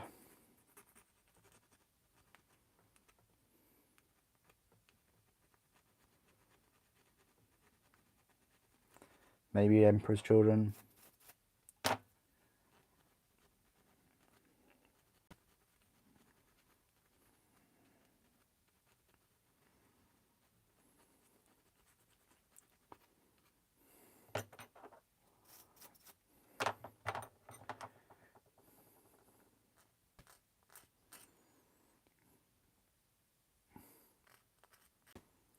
Yeah, this is the last Dark Angels unit I've kind of got to build.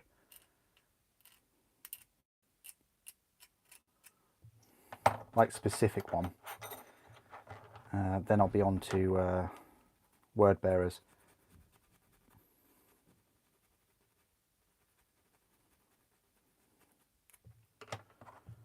I've got Corphaeron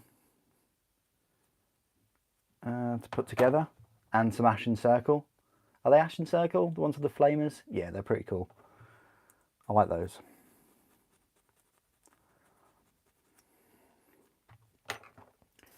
But you won't see those videos until all of the reviews for the Dark Angels are done. And at the end of all of the reviews, you'll get a Dark Angels army so far video. And I'll try and include as many vehicles as I possibly can on this desk. It's going to fill the desk. Like, there's no bones about that. But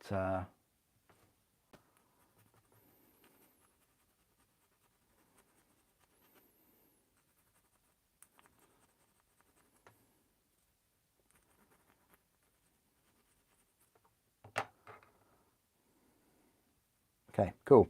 Just got this to complete, which I think we're almost finished this one. You thought there was a new librarian for 10th edition? No. It's... Well, the article was released on Horus Heresy Thursday, and the article said Horus Heresy.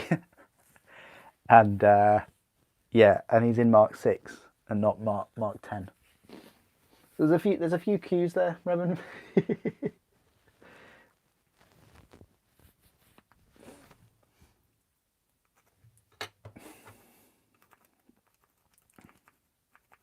When I first saw him, though, I did think he was in plastic,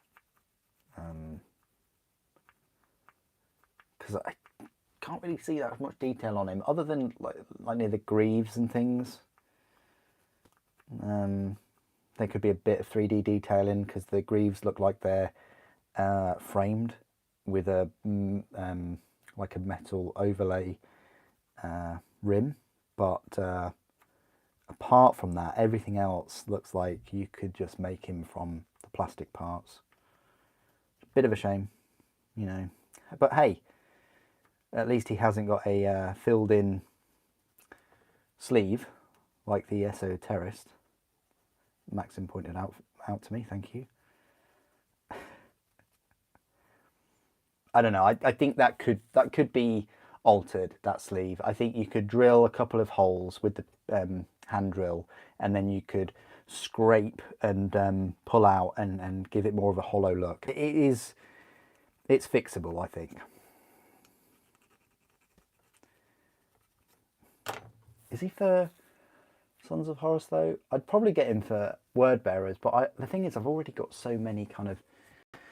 I've got the Diabolist for from Forge World HQ in Cataphracti armor, and he just works so well with Word Bearers, because he's got this demon kind of summoning out of his hand.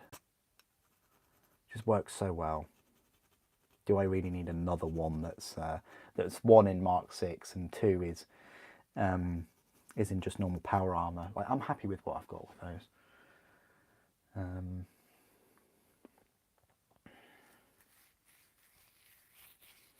It is, yeah. How about the axe though from the oh, the axe, yeah. Librarians do like their axes though. I'd fathom to say that there's more librarians out there, Space Marine librarians, with axes than anything else. Force axes.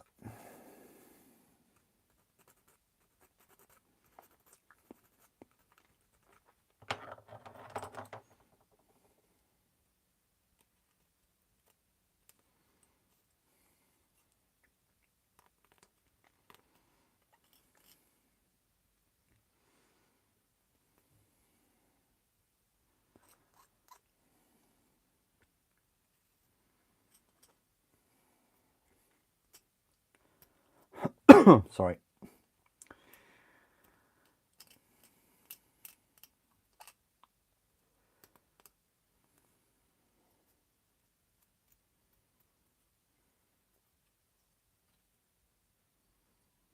Oh, that's a bit of slippage right there.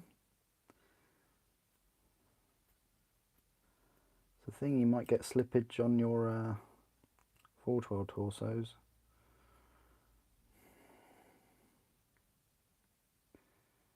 I haven't really gone in search for any of the Resin 412 torsos on the internet. I don't know if anybody else has on YouTube.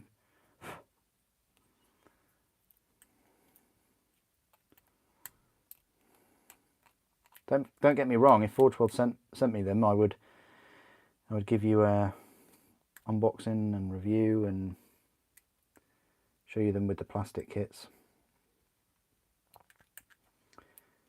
But they would only do that if I said nice things about them. So, and I like freedom of speech.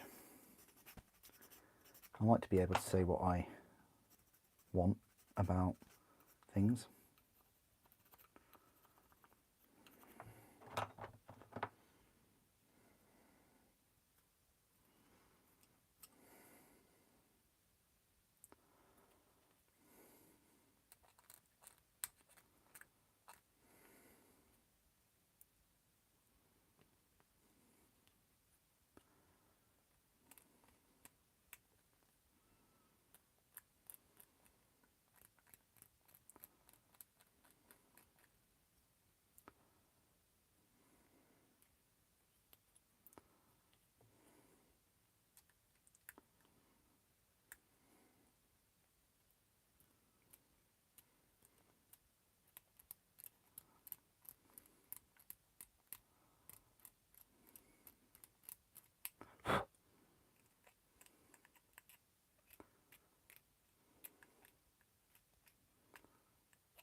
No, I'm not a huge fan of Mark 6s, David. Mark 3 is my favourite, with Mark 2 coming in a close second. I still prefer Mark 6 more than Mark 4 though, just because of the size more than anything, not because of the look. The look of Mark 4 is very similar to the Mark 8s and 9s, but and actually even 7. Oh, and actually even 7. But yeah, I'd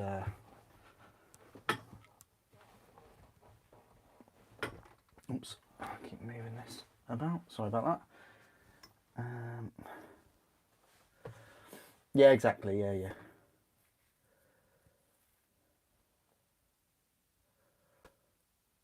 Good. Model kit outside GW you want to try someday. Gunpla, definitely. I'd love to try that. One of my friends got a few gun kits and I was very impressed by what they had. I'd love to build them on stream as well for you all.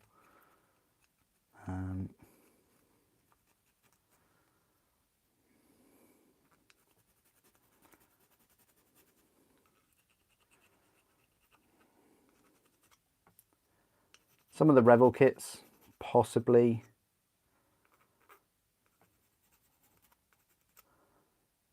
Just because they're a bit different.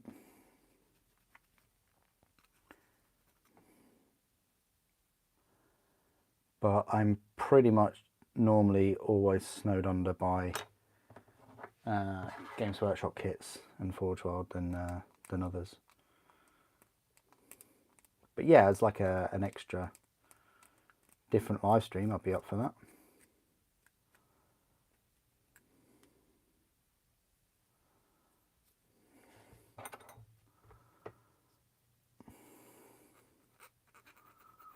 Okay, I'll have a look at entry grade.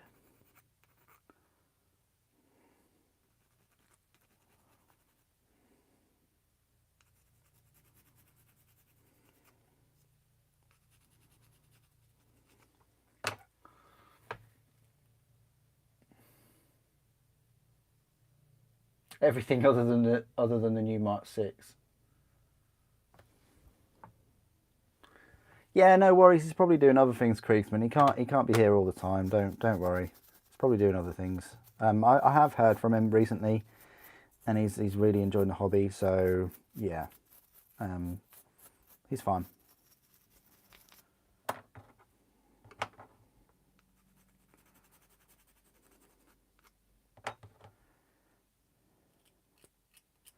I did tell him yesterday that I may or may not be live streaming today. So, and the same for last night.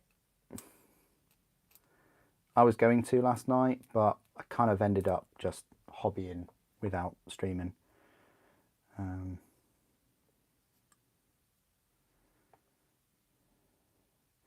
probably get less time to hobby over the next few weeks because there's a lot of games coming out. There already has been a lot of games coming out recently, like Resident Evil. You've seen me live stream that.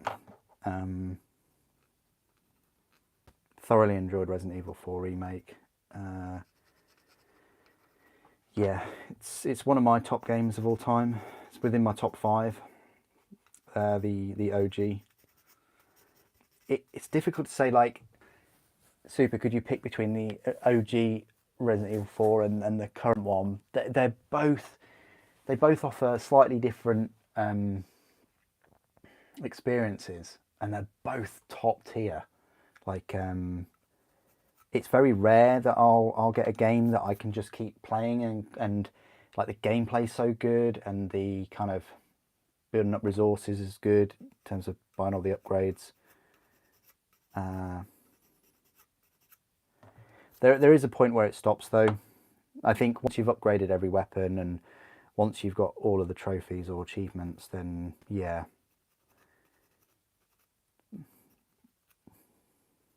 But that's just the same for a lot of kind of single player games really.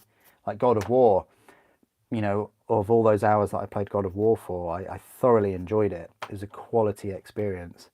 But again, once you've found all the treasures, once you've got all the trophies, once you've explored everything, all that you're left with is combat that you can go back and play.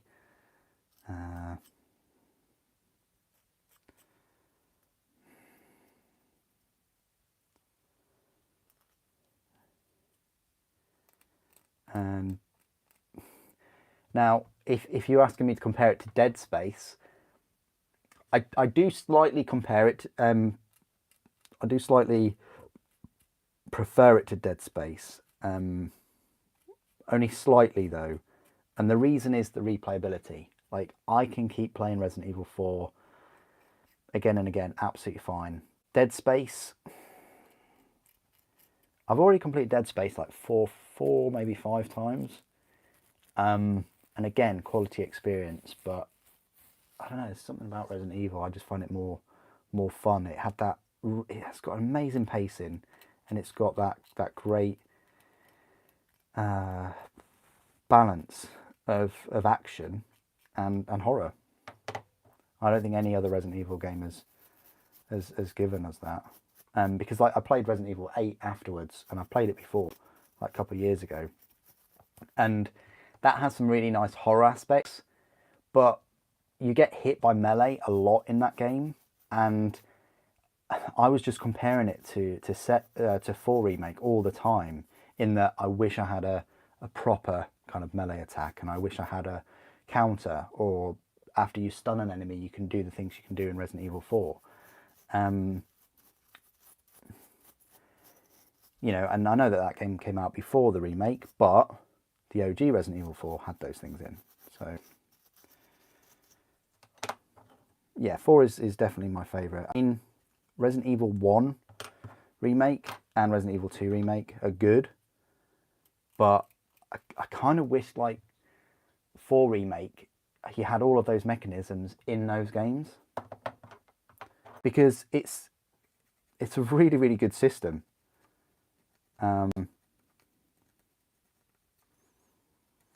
Yeah, it kind of takes away some of the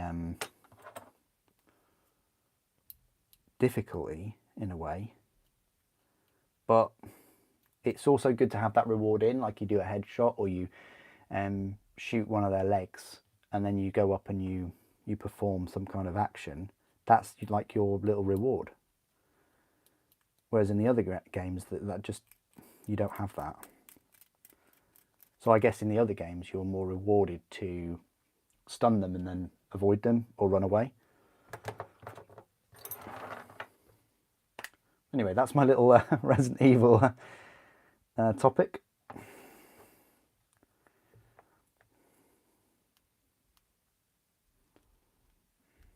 I was incredibly impressed with the sound as well.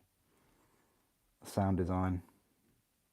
Well, for Dead Space and Resident Evil 4. We really have been spoilt with remakes this year.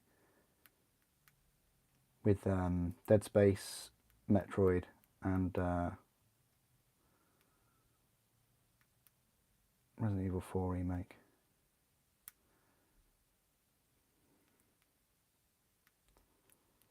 But we've got Horizon Zero Dawn DLC Burning Shores out next week, so I will be live streaming that.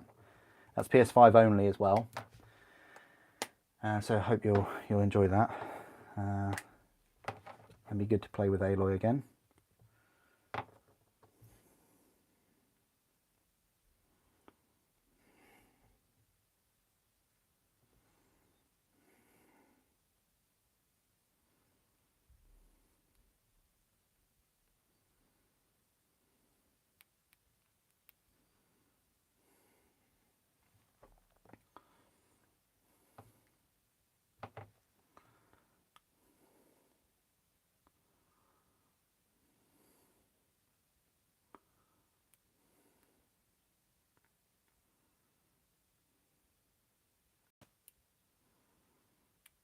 But yes, back on Warhammer. It's just a fantastic game, time for games for Warhammer as well. You know. World Eaters Combat Patrol, when's that coming out? Maybe in a couple of weeks?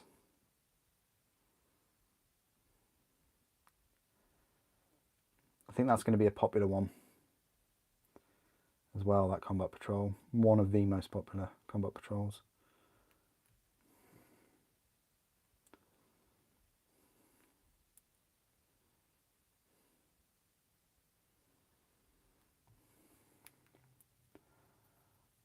Okay, that's that done. I'm going to just sort of hunt around for some plastic. Well, I'll glue this missile back on. Hunt around for some plastic weapons for this Dreadnought and see if we can work on those pieces. Where's my file? My actual plastic file.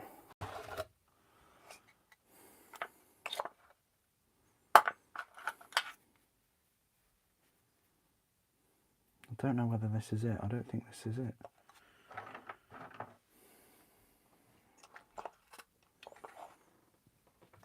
Although, yeah, no, it is.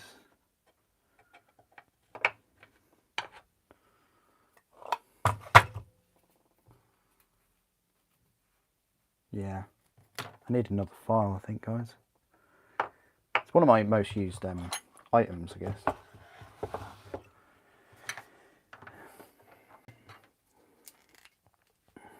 Do you have Metal Dark Angels Dreadnought?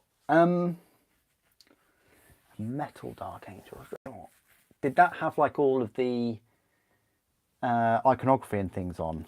No, I don't. But I do have 3 Metal Dreadnoughts. I'll whip them out for you when I'm finding these other things.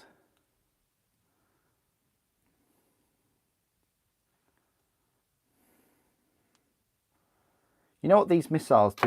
oh, hello. Do you know what this missile system kind of reminds me of? If anyone watched the film Top Gun Maverick, I strongly suggest you do because it's absolutely awesome. This kind of reminds me of these missile systems that they have on the mounts.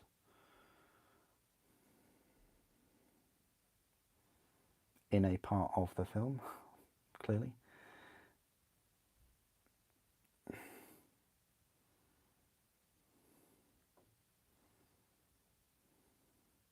Yep, I'm happy with that. Now, fingers crossed that will stay on for now.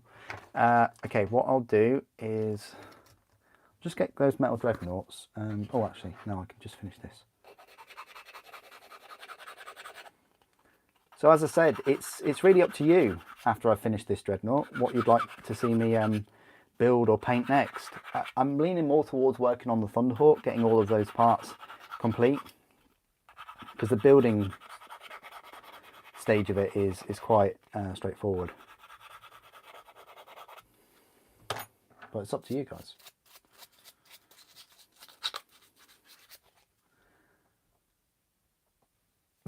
Okay, so you've done a Scorpius. You're gonna crack open the Typhon. You're gonna crack open the Typhon, but you think you'll do your second Kratos yet? Okay. Interesting.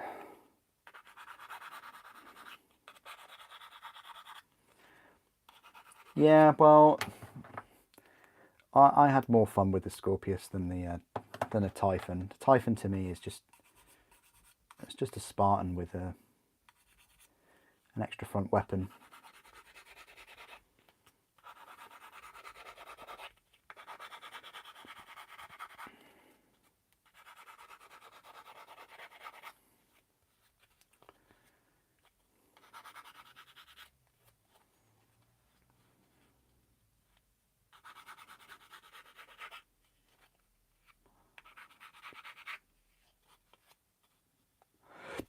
Okay, that's that.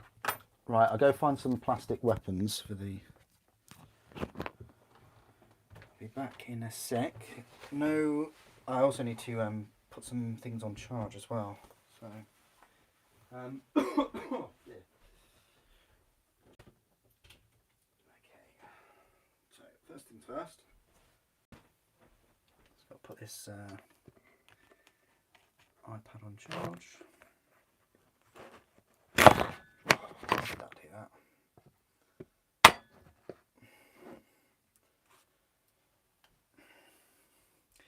I didn't mind the Kratos actually. I don't think it's too bad. I like this the Sikaran. Thought the Sikaran was nice. Right, so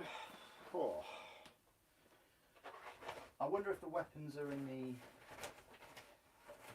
I've got some charge press ones.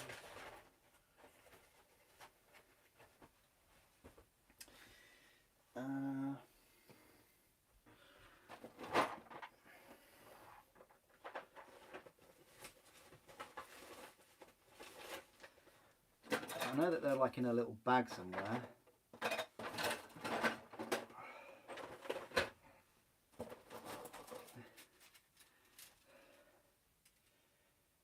Okay, that's another. So many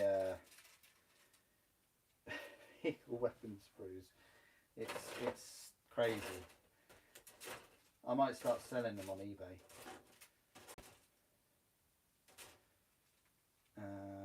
Wow.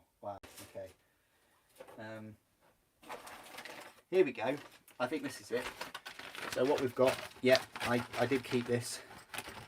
So these are some of the weapons I've got. I just dropped a piece on the floor and it's an awkward place. Oh well. That is some toes and a targeter.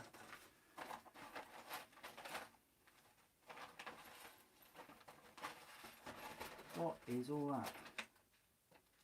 Oh, we have some more.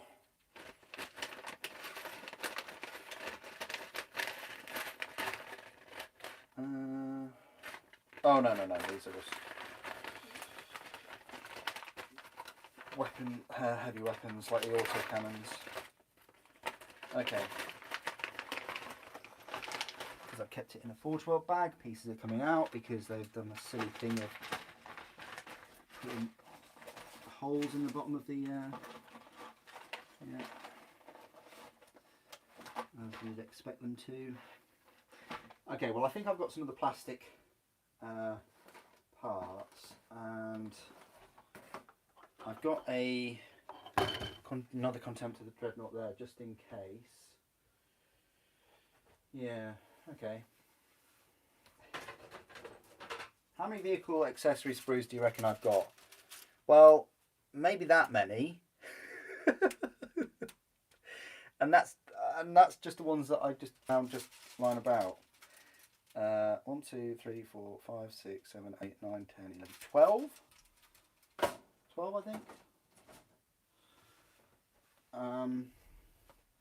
Okay. Well, that should be enough for me to crack on. Oh.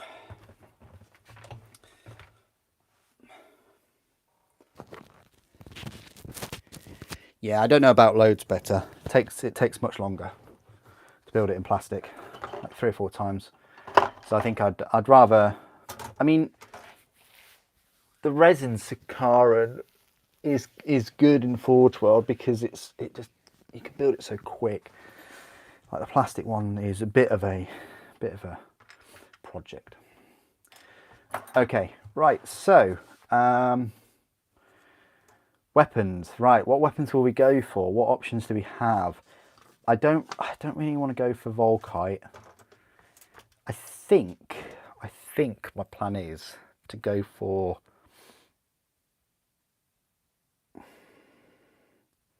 sort of want a claw, but I know that my Raven Guard one will have a claw, and that will be black. But the Raven Guard is going for las cannon though. I might just go find some other dreadnoughts, and I need to get those metal dreadnoughts too, so bear with me a sec, because I think someone wanted to see those. Okay.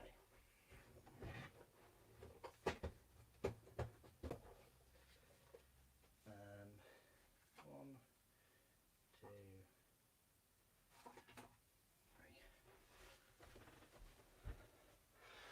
So there's 1, 2, 3 metal dreadnoughts.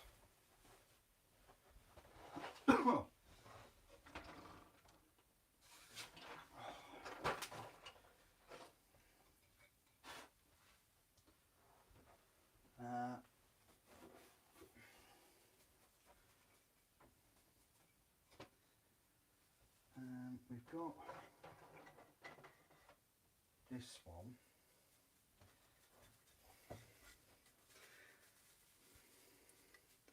Like a metal a dreadnought party we've got going on. Okay, so we've got this one.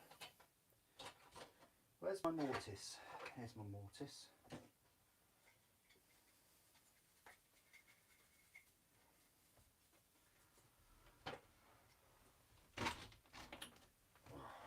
Right, my mortis, and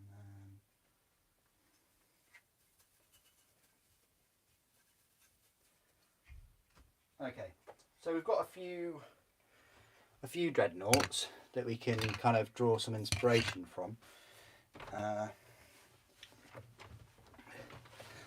Melter and Fist, you say? What, for Dark Angels? No, I want to go Plasma. This is my Dark Angels one, so I do want to go Plasma. I've already decided Plasma. Volkite, I might go for the Word Bearers one, because this is my relic Contemptor Dreadnought, so I've already got a las cannon, so there's no point putting a las cannon on it. And this one, I don't know whether this one will be Dark Angels. Don't know. I haven't decided. But this one definitely will be Dark Angels, because I wanted a las cannon one. Mortis one will definitely be Dark Angels. This one has a melter already with the claw, but that's magnetized, so I can do well, and so is the melter actually, so I can do whatever. Let's cut out the plasma.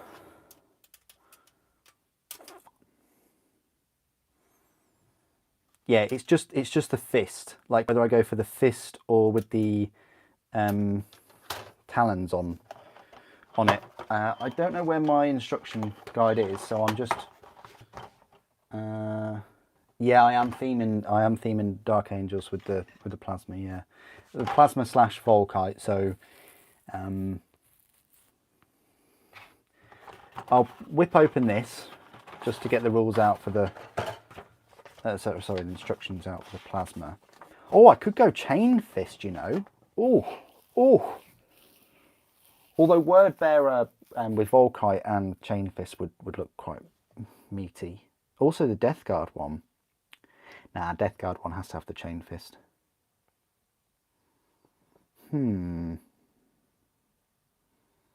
Oh, definitely having the plasma blaster in the claw. But whether we're going to have the talons on it.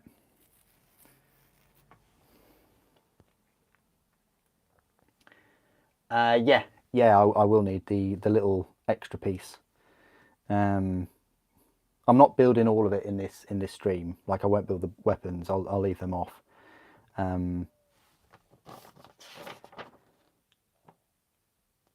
Right. So let's. Well, the piece I need actually, I think, is already on there.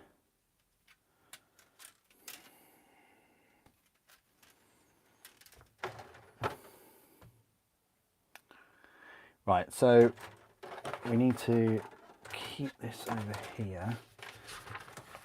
Let's cut some things out. Because what I want to do is I want to get the weapons kind of ready and almost in a pose before I, build the legs. I want him running forward. Or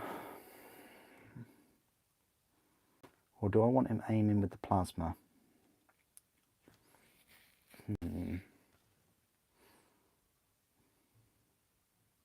I'll have him aiming with the plasma. Similar pose to that one. But I'll have his fist in his left hand. Yeah. Okay, here's the plasma blaster. I have plasma for this.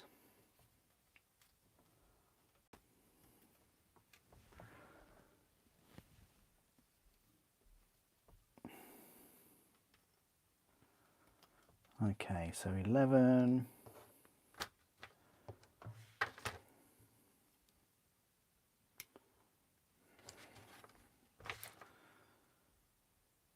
And then fist is in a number of pieces, so we want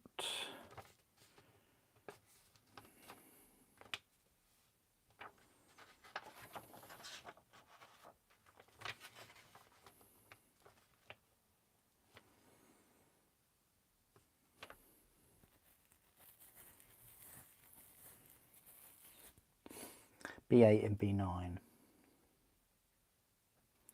It's 3 and 4.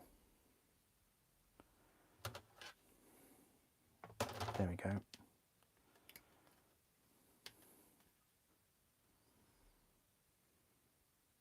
It's a right hand power fist. Do we get a left hand? Left hand Gravis chain fist.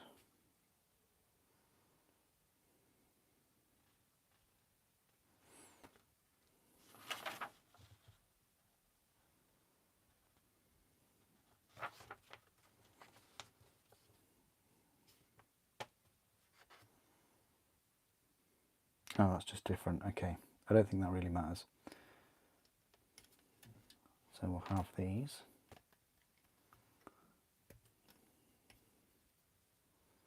So this is what we have to do now because we don't get the resin kits anymore, the resin weapons anymore. B18. There it is, there's the plasma canisters. So that's pretty much that done. And we need these things, these B5.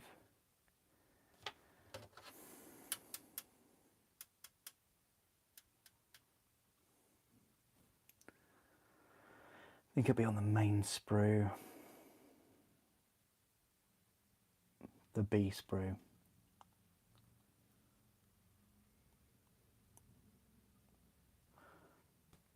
We need those bits as well, this 25 and 1. I think we're going to need both of them.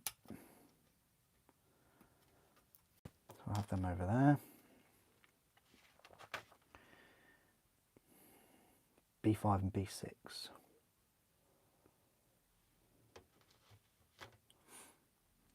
I think, you know what, I think we'll go for, a normal fist. We won't go for the claws. They haven't gone for the claws. I would rather have claws on the Raven Guard one, and yeah, so we won't go for claws, we'll just go for normal fist. This is fine. While we're here though, we might as well get the plasma. You vote Thunderhawk. Okay, Kriegsman.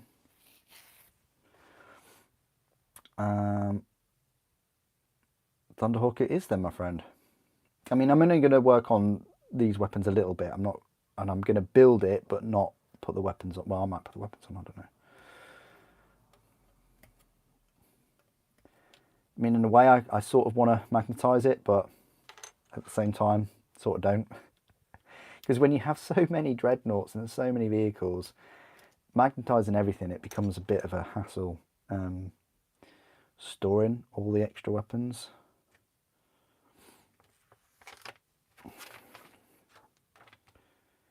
C32. I'm sure I saw that somewhere.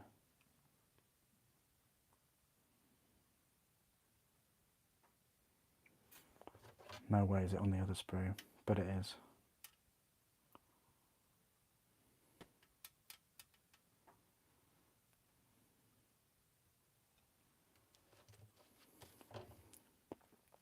Yeah, it's here.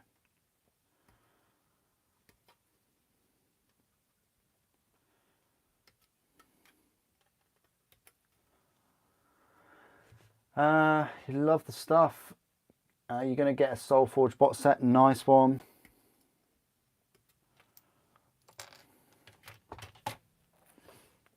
Do they still do them?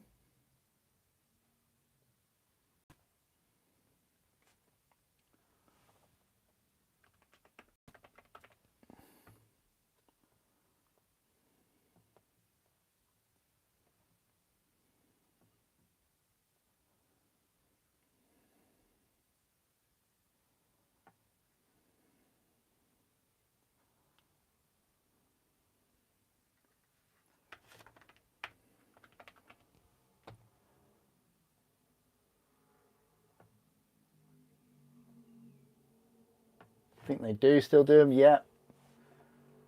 You can get them at a discount as well. 110.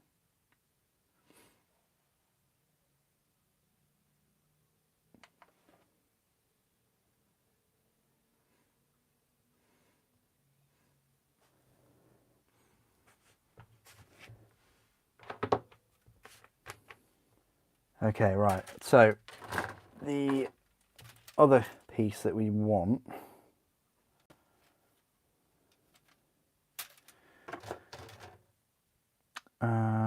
would normally be on the autocannon place. Still have another couple of pieces left for the fist though, so let's get this fist out of the way. 18. They've got 18 or they've got 24. Okay.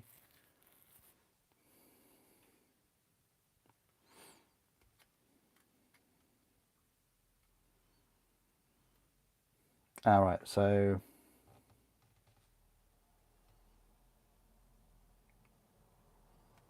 18 is the right-handed power fist.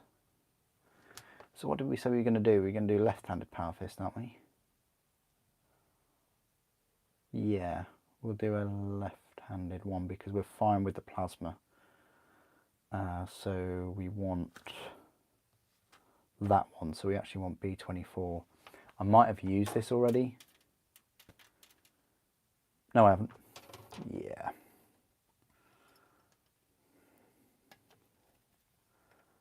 So B24 for left hand, and we want all of the other pieces. So 28 is the thumb.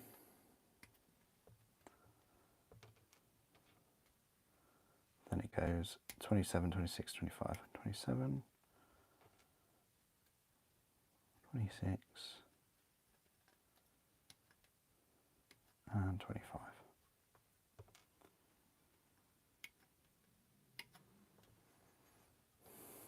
Brilliant, brilliant. That's the fist done. And then we need these two pieces, which, yeah, you would normally get from... what's happening here? Oh, there we go.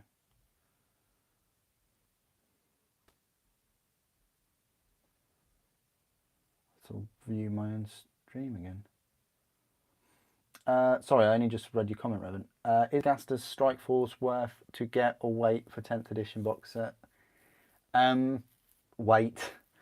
I mean, do you like to have, like, how many parts per Space Marine? Like 8 or 10 parts for the weapons and things for the nerf? Like, if you really like the look of them and you're going to like building the Primaris ones with those nerf guns, then go for it. If you like it just for the Dreadnought, I'd wait. I really would. There'll be 10th edition box sets with those minis. I don't think they're selling very well. I think they'll be bundling those in other box sets in the future. So the parts we're looking for are... they're not on that sprue. They're on this particular sprue, the auto cannon sprue. Yeah. It's annoying because this one you don't get the parts.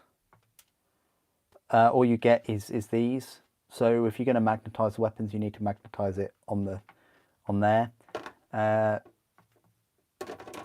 So the actual shoulder, the elbow pieces that you need is on the autocannon las cannon sprue. These bits in particular, because these are the pieces that will go into here, I think. I don't mind cannibalizing this kit though. That's the thing. That's what it's there for. It's just, yeah, for the Raven Guard, Death Guard, Word Bearers, and so on. You would need to, you know, get more of these sprues or try and get the prints of them or something, because they don't sell those particular pieces individually, which is a right pain. B6 as well. These pieces. So there's two pieces really that you need. They should just come out and, you know, release the resin weapons again. It's so silly that they've what they've done, I think. But, you know, progress, right? So, plasma along with, what's that big piece? I'm sure I took that piece off that sprue.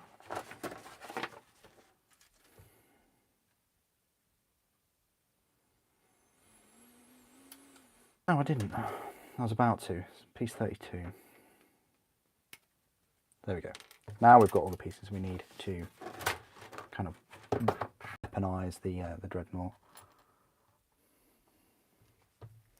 Oh, 16. Sorry, Maxim. Thank you. 16. Oh, I like the Dreadnought. Just a shame they've got the heavy stubber on the Dreadnought, but yeah, I like the Dreadnought. But yeah, 16 pieces for those nerf Primaris. And the rules are good now, but, you know, let's see if they nerf them in 10th.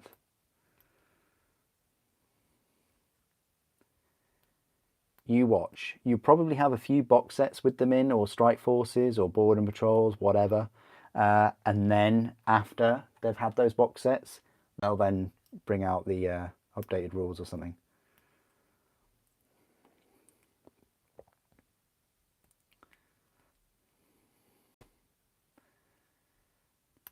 Rules do sell minis as well. Definitely.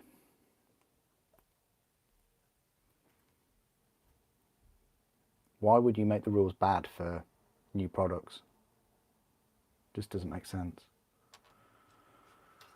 They ruin Primaris for you. What? So are you saying that the Stealth Dreadnought didn't ruin Primaris for you, or are you saying that the Mario Kart didn't ruin Primaris for you?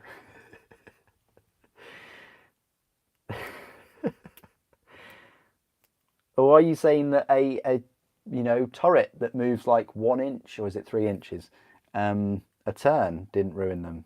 There's so many points in which. How about them not being able to jump in Land Raiders? Surely, come on. Nah, there's been many times when Primaris were ruined for me. I like the size of them, and I like some of the new weapons, but it's at the point now where more things annoy me about Primaris than I like. Whereas Horus Heresy, this is the thing with Horus Heresy, there are things slowly creeping in along the peripheral that are starting to annoy me. Like the removal of the resin weapons for Contemptors, like the resin torsos for the Contemptors, like not having the shoulder mount joints in the extra weapon sprue.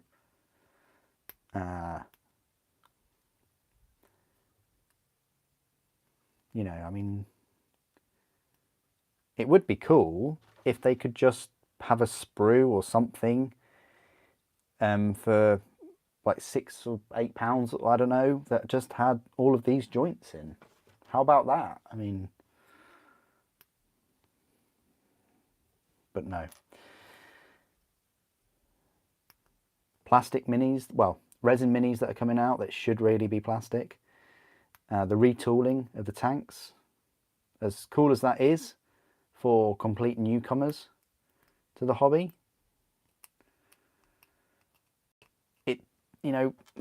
the old kits, they weren't difficult to do, and they only had a couple of weapon options anyway. The big W though is the weapon upgrade sprue. I've always said that, and the rhinos, the rhino chassis. I like that we're going to have that expanded upon with the Vindicators and the Laser Destroyers. Primaris Apothecary Dreadnought. No. You're thinking too small, Revan. It's going to be a Primaris Redemptor Dreadnought that can fly. It's got a jump pack. Think of like the Inceptors, but with the big booster pack on a Redemptor, or an anti-grav, a floating Dreadnought. There you go.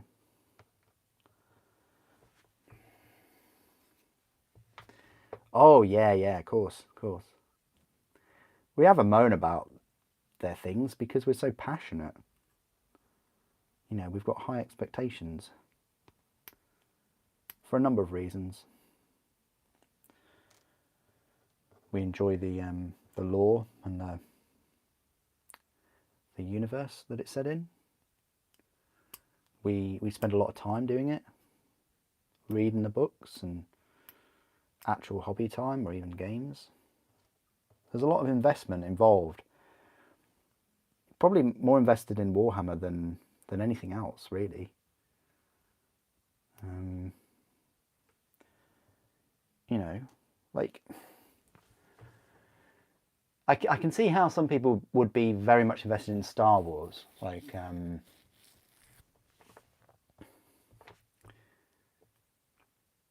especially if they play any of the games like Armada or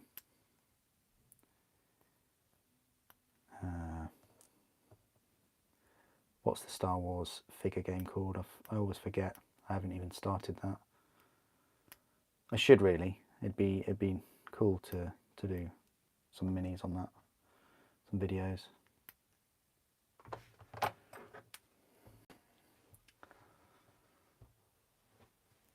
I don't know, Creedman. I think the weather. I think sometimes the weather when it rains and things. I think that can be nice. I like the variability. If we just had sunny weather all the time, it'd be so boring.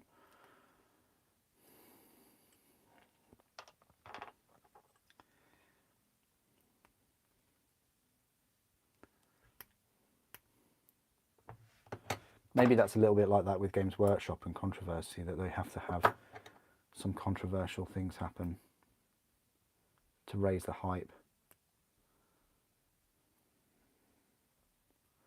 I don't know, like, I'd probably say 40k is my least favourite out of the three. And that's a shame. I really wish it wasn't. I wish it was, you know, higher up there. But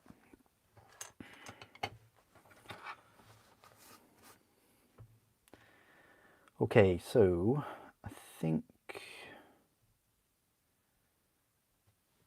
we'll just put these on. God, I need to actually find some plastic glue now.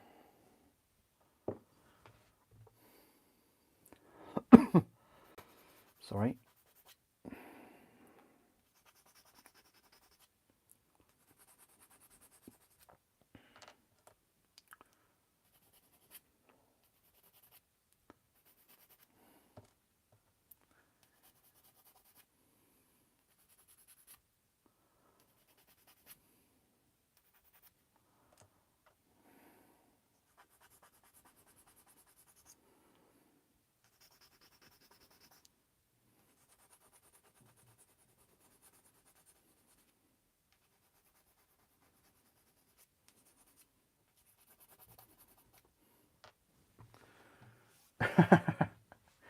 A Redemptor with beautiful butterfly wings. Oh, don't. You'll give them ideas. You'll give them ideas. We're all giving them ideas here.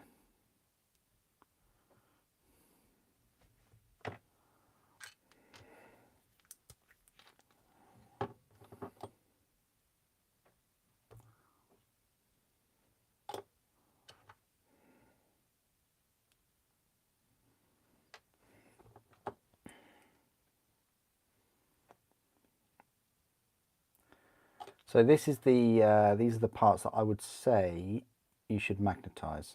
If you're going to magnetize anything, once this is set. Sorry about the freeze. Once this is set completely, I'd leave it a day at least. Drill into there, put a magnet in, and then that means that you can magnetize this piece. Again, there's enough thickness there to put a magnet. You only need like a 1x1, or maybe a 2x1, and then you can just magnetize this in, and you're good to go for swapping out the weapons. I'm not going to do that because I don't really need to. I'm not going to have one Contemptor. I've got a number that I could just use, and I don't game that much. But if you've only got one Contemptor and you want it to be a Legion specific one, and you've managed to pick up one of these, then I would suggest that. That's what I'm saying.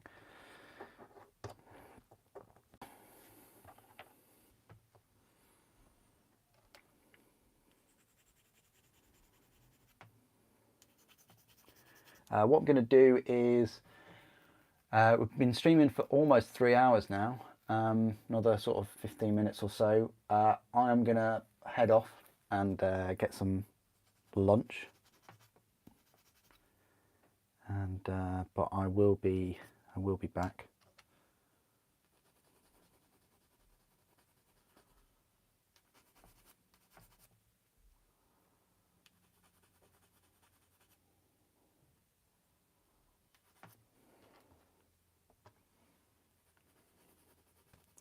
And when I'm back, I'll be either finishing this off or working on the Thunderhawk. It'll just be cleaning the parts. I think I'm almost finished cleaning the parts, to be perfectly fair, honest with you guys. I think I'm close. The building is the easiest, quickest part of it.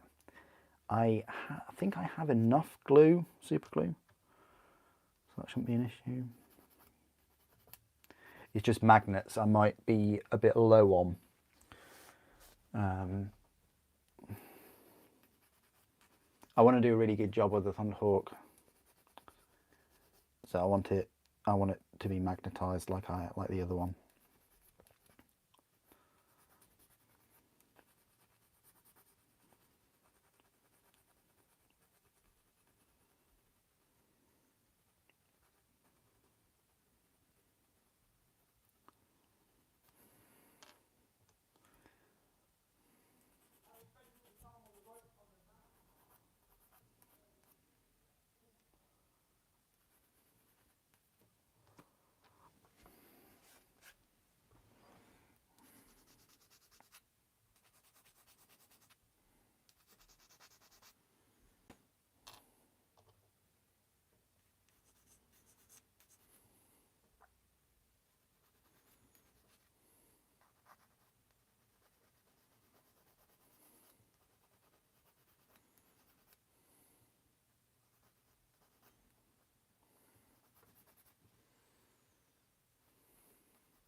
Oh, definitely, yeah, definitely Kriegsman. Like if you spend enough time cleaning the parts from mold lines, and you reap the benefits later.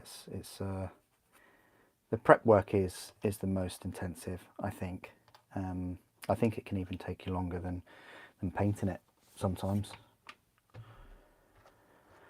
Right. I think we can just slot that in, so I'll glue this together.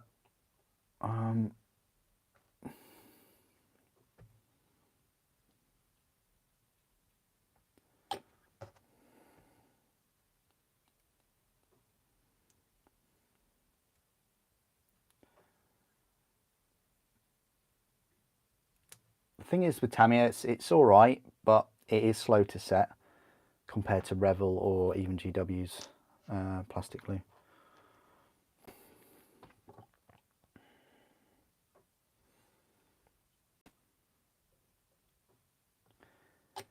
Maybe because it's thicker.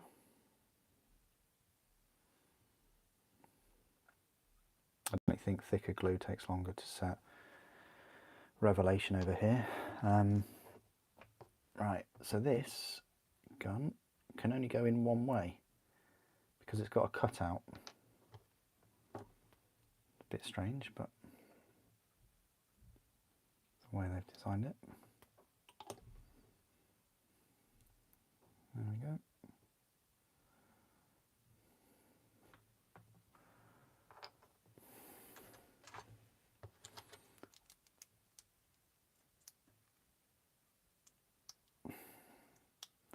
And this plasma has that just slots in. I don't think you have to, how they explain to put it together, it's almost like you have to put that on and then put that over the top, when in reality you can get away with gluing it together and then like snapping it in. Just a little, it's a little tip.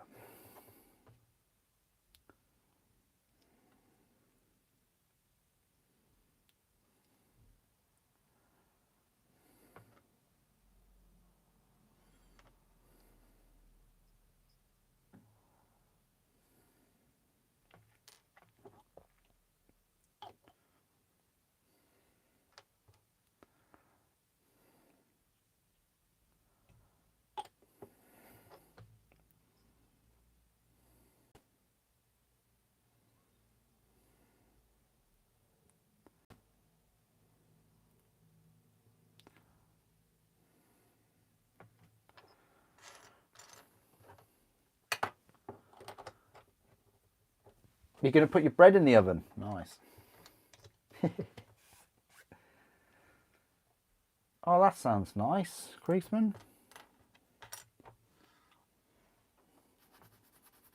Baking bread.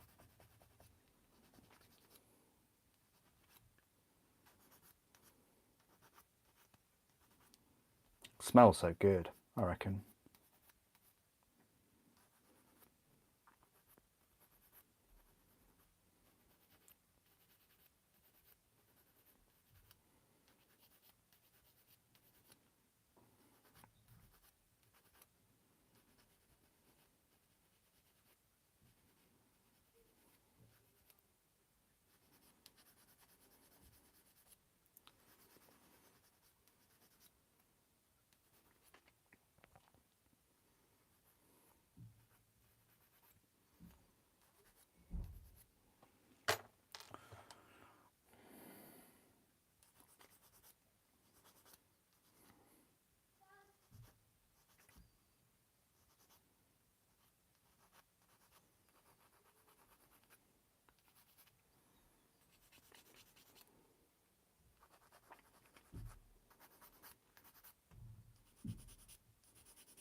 Easter bread. Ooh. Easter bread? What's different about Easter bread? What makes it Easter bread?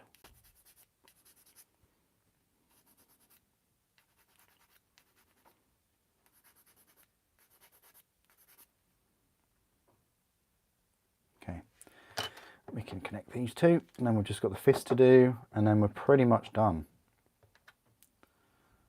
We're getting through this.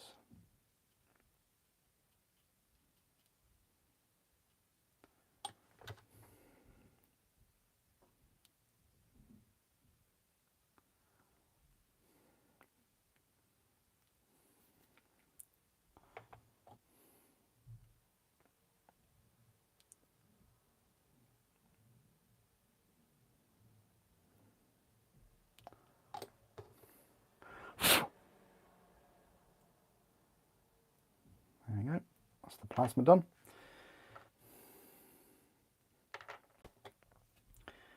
Now for the fist. So these are the two shoulder pauldrons, and yeah, that should go in like that, maybe. Bit of an angle, might have to work out a bit. Are they even compatible? I don't know. I don't know if they're compatible, you know.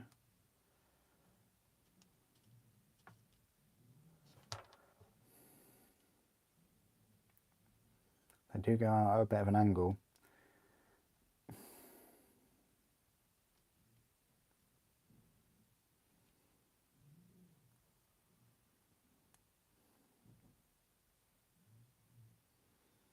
Yeah, what it is it's this bit here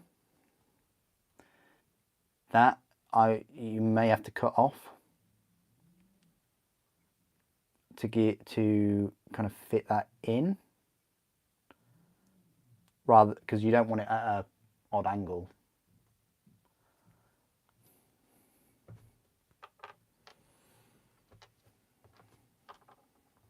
But anyway, that's those. Let's concentrate on this this fist. Whoops.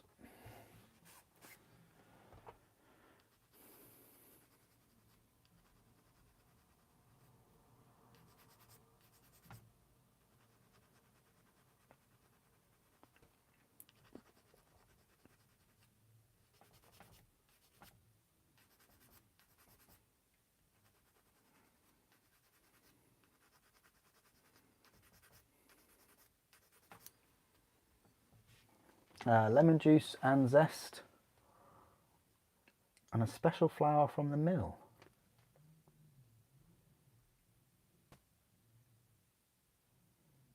but the mill broke.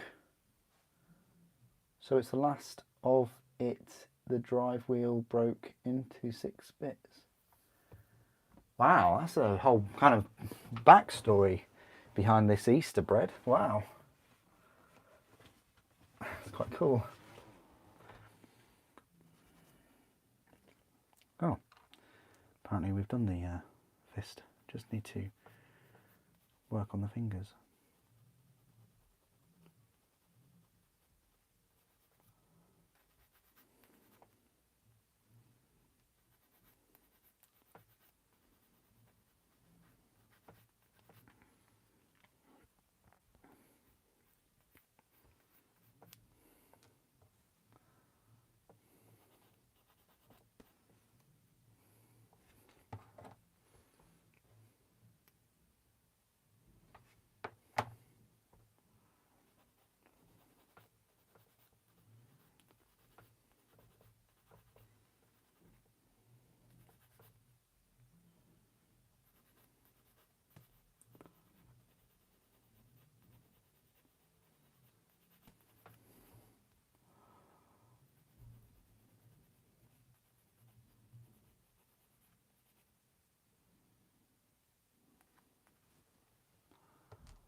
No, that's fine, Kriegsman. That was interesting.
Okay, that's the fingers done for the fist.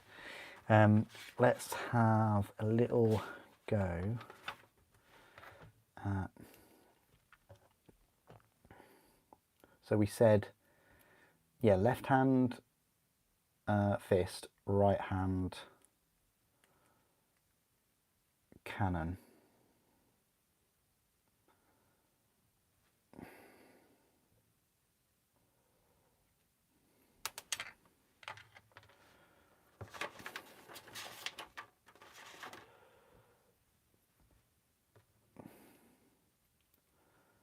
So what we'll do is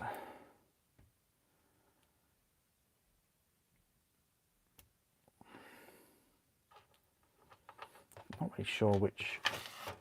Okay, so the cannon will go like so.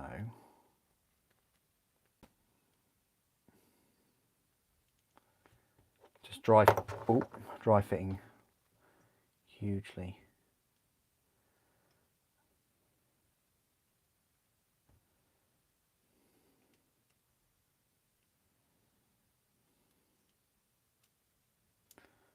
Try and get a feel of where this will go. That's as far back as that will go. Okay.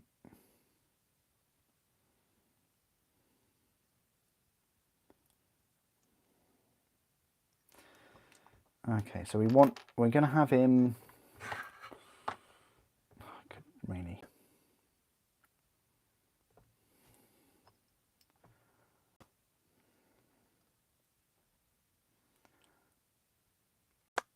We might as well put his fingers in, yeah.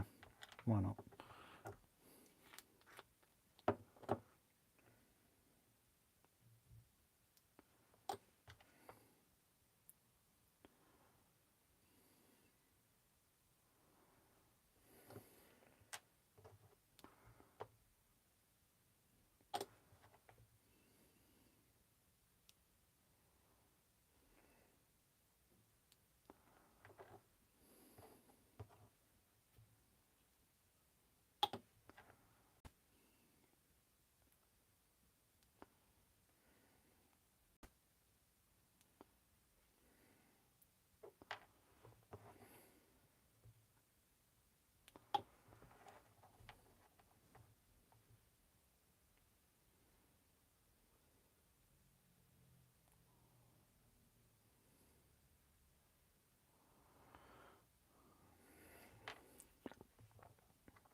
Oh, well, that's good to hear, Kriegsman.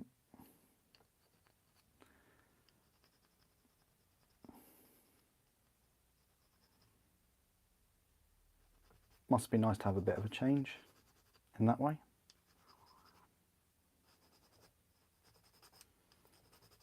Spend more time with your mum.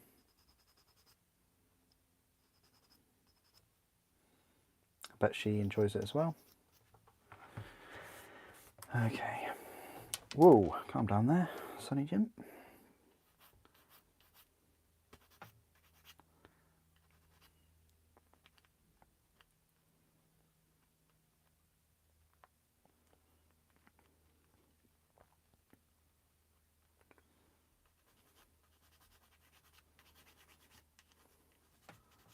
I did say that that was low power, so I'm just going to change the mic out and put charge it in. That will reach.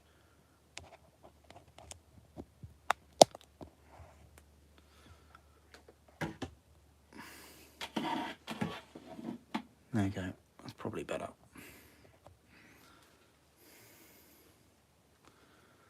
Take the microphone off. I might sound a little bit different now.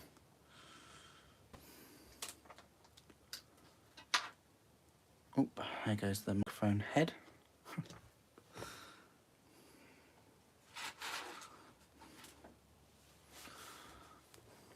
Has the camera moved around a bit? It has, hasn't it? Yeah, sorry about that.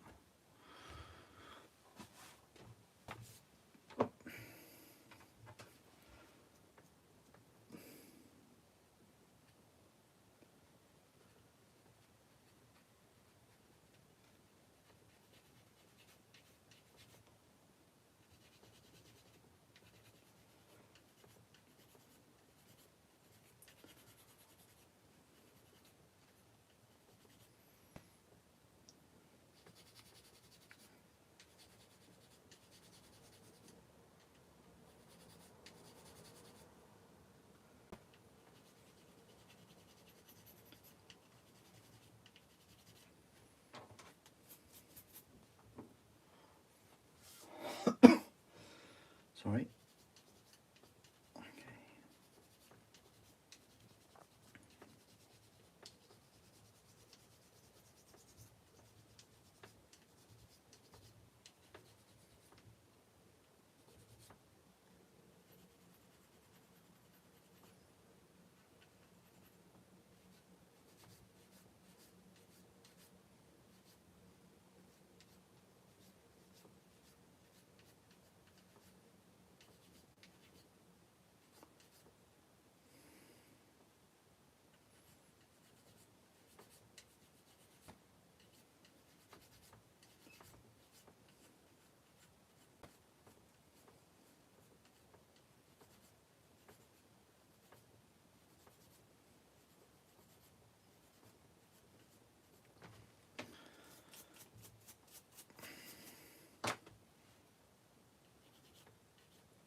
Okay, that's the plasma kind of done. Right, we don't need... We do need that. We do need that. And that we don't need. I don't know why I put that, but it's just one of those things. So we're gonna have him walking forward. These pieces can go back in there. Ready to build that Contemptor. Or just cannibalise the parts, which I probably am going to do, cannibalise the parts. I don't know, we'll see. Because I can actually cannibalise the parts off here to make the Volkite. Well, the Death Guard, I don't know. The Death Guard, I might have the Melter and the Chain Fist, to be fair. And then the Word Bearers, I'd have the Volkite and the Conversion Beamer. I still think they should have big old heavy flamers, but still. Anyway, that's that. Let us have him walking forward. So that's his right foot, that's his left. That's another right foot, and that's the left. So we want a flat, if he's moving forward, we want a right foot raised, which is that one. Get rid of that. And then we want the left foot flat. So we'll have him get rid of those pieces. And then we've got the hips and things, so everything's cleaned and prepared, so we can just kind of get gluing. Now, how I approach these is, I need to work out which is which for this. So the way they've done that is, it looks like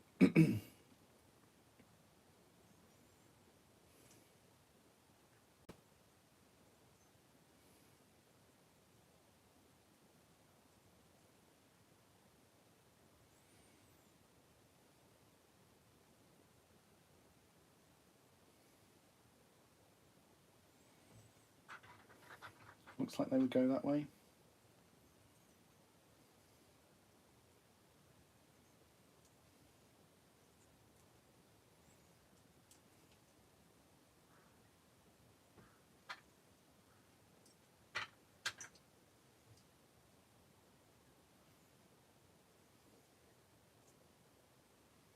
Yeah, no, definitely that way around.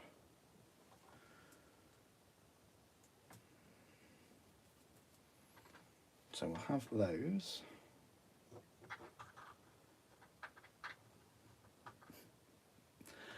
Yeah, I'm already past the 3 hour mark, so it's fine. What I try and do is sort of work out the hips first.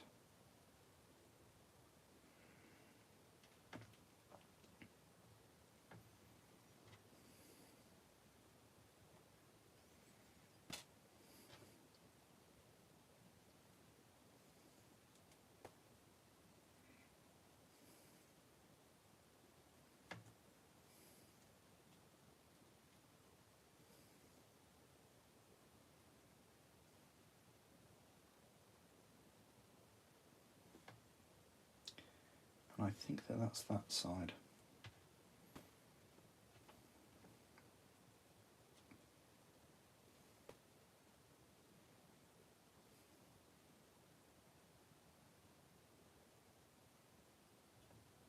I might have to go on Forge World's website just to check.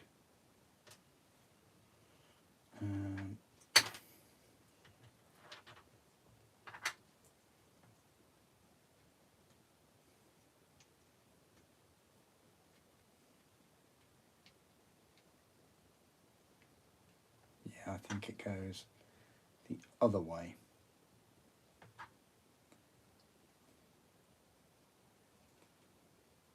Yeah. But then they have to be at the front though.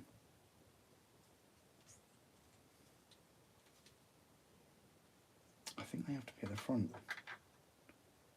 These V's. These V's have to be at the front because that's where... Ah yeah, so that's better. And then that goes in... like so.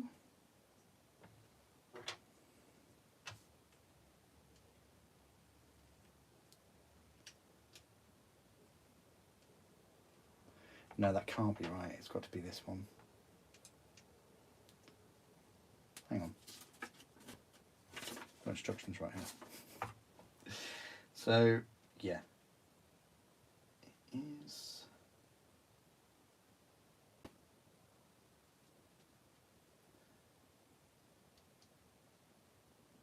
Okay, so why is that not...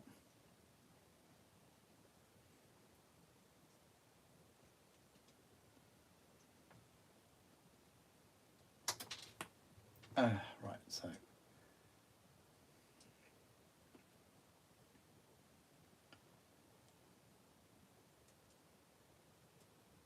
So there's not much freedom of movement in this.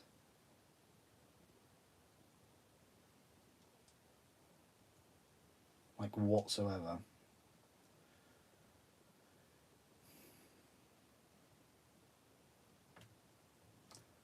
It's a shame.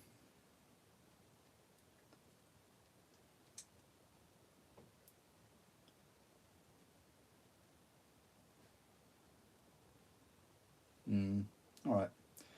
Well, we'll keep with what they've done for either side.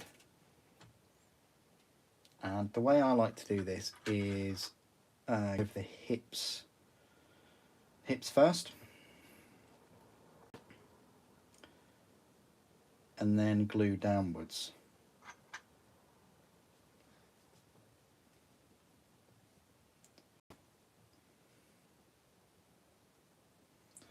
Which is a bit tricky, especially with glue that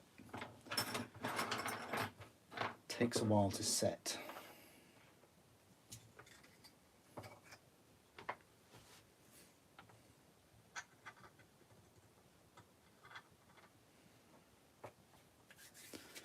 Hello, Explore. How are you doing? I haven't spoke to you for ages.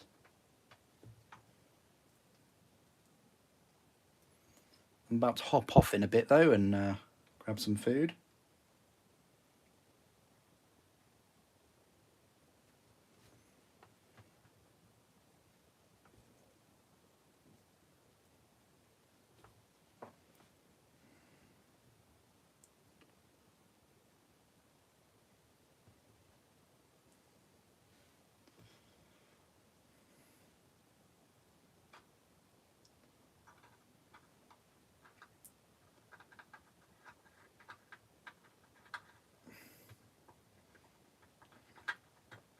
So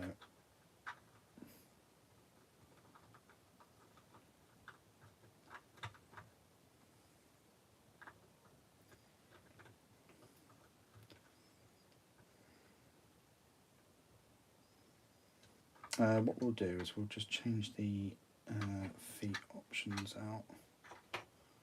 Have that one there. And we'll have that one there. And then that one we'll have here.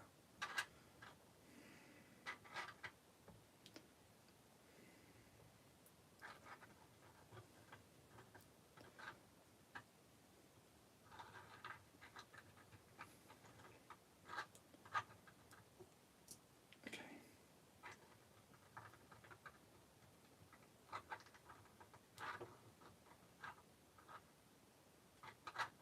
Still malleable, still malleable.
Why would that do that?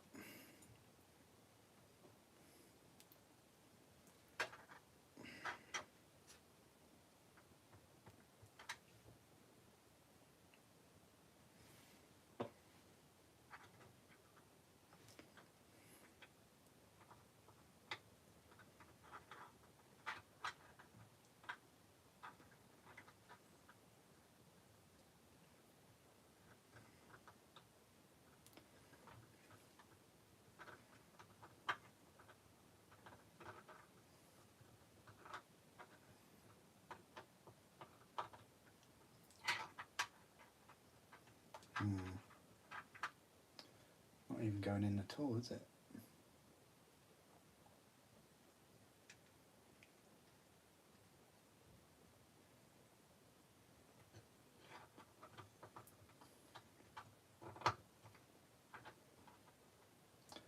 I think I might reset this and start at the feet.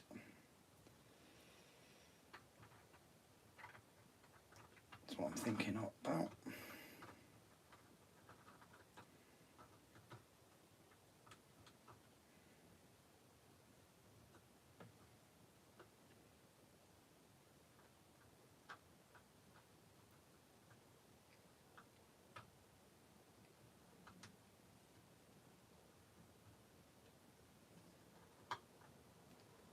Although that's not too bad.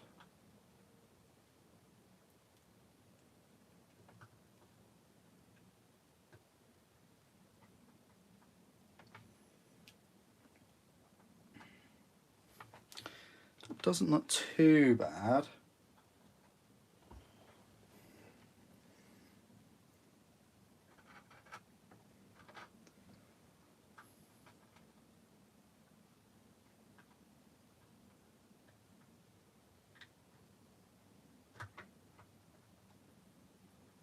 Well, it was looking good up until that bit.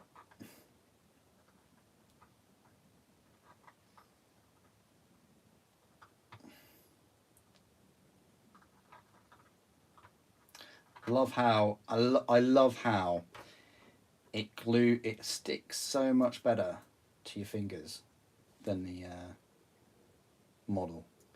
And I know that's because your fingers are quite moist, and it does like to do that, but you'd think they would get around that.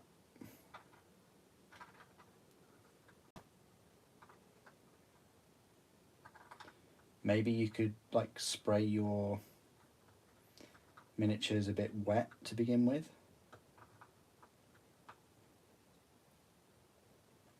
I don't know.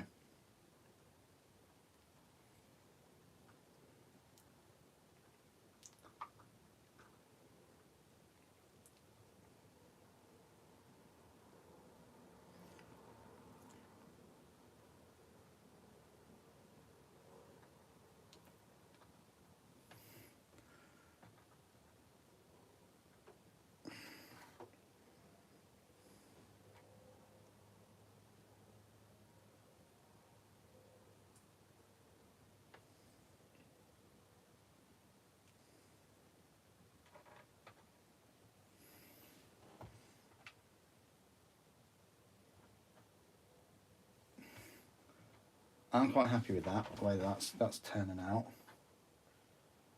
I mean, his left foot is off the floor, which is what I wanted to happen.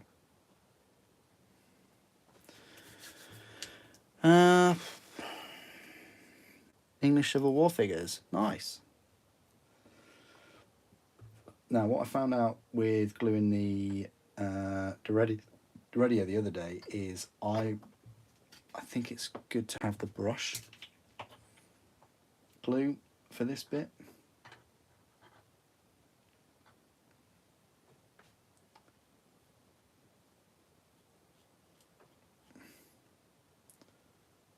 Excellent. Just what I was expecting.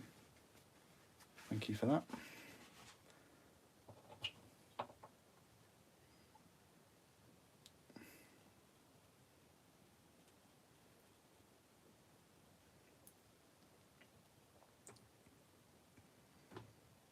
So this should all drip down.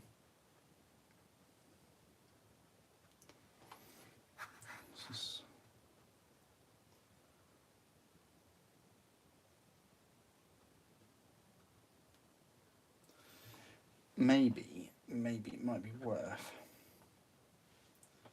Oh yeah, it definitely is worth. I don't normally do this, but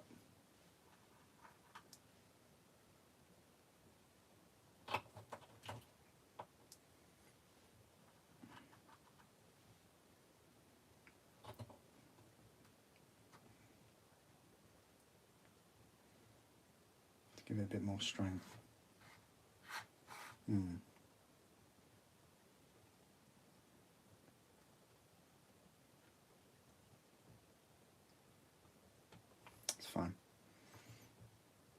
Okay.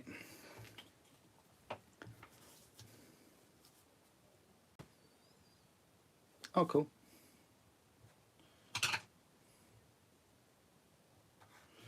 Right, so next step. Put the torso on.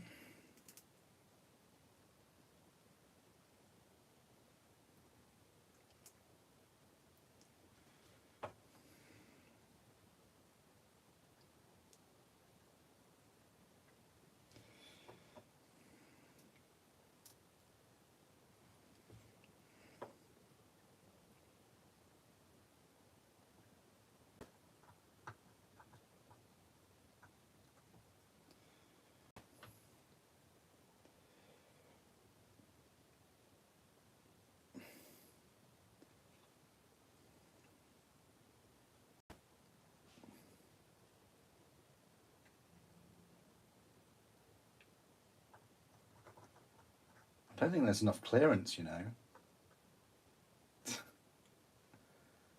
There's not enough clearance there. Why is there not enough clearance?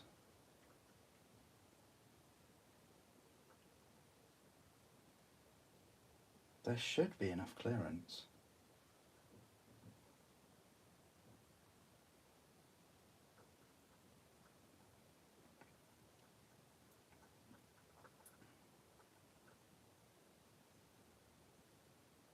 That's not going to glue on. Because the hips aren't high enough. I put the 2 legs higher than the hips. That needs to be higher. Yeah.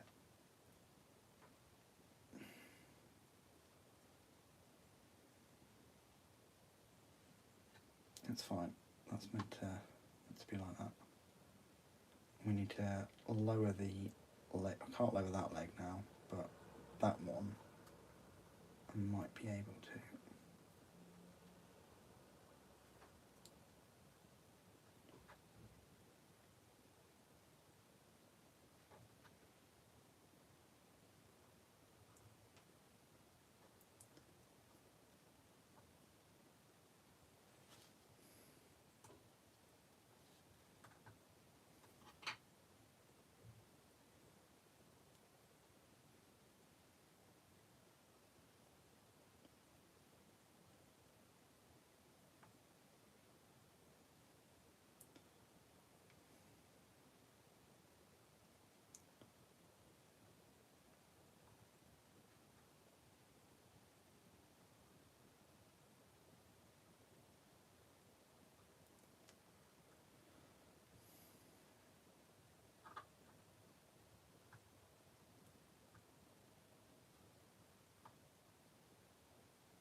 Okay, I think that's all right.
Favorite combat patrol or Vanguard so far? Definitely the World Eaters one, which isn't out yet. Thank you for the question, Revan, though.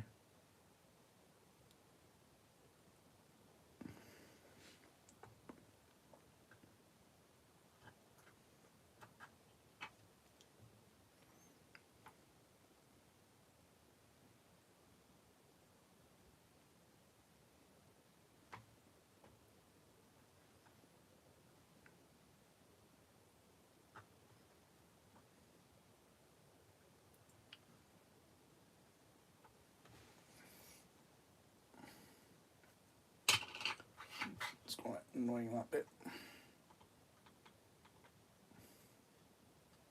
It's this leg.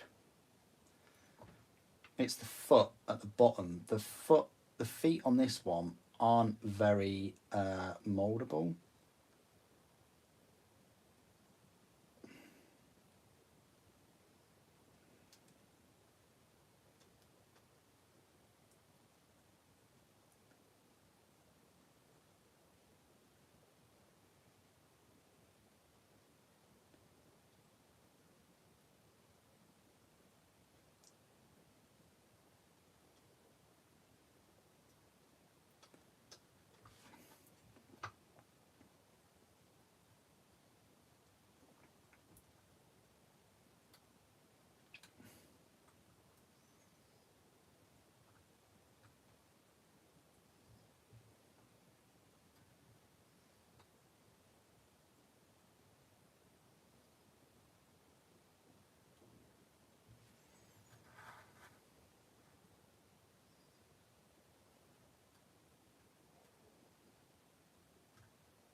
I think that's the best we're going to get, really. Again, what I'm going to do is just snap these off completely to give us more freedom of movement on this. Oh yeah, much better. That's all you need to do. Just as a, if you've got these plastic parts, you just need to snap the runners off. You can't really tell from the underside either. Perfectly fine to do.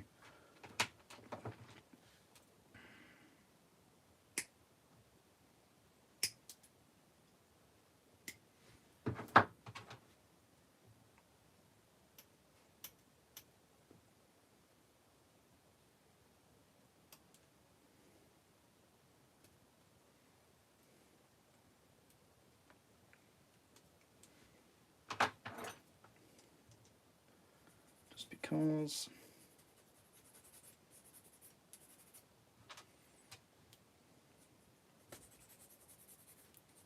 Again, just because. Right. So we're having the plasma on this side.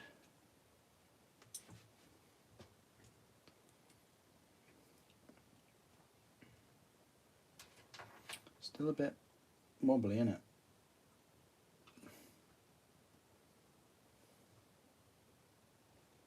Yeah, I don't like this.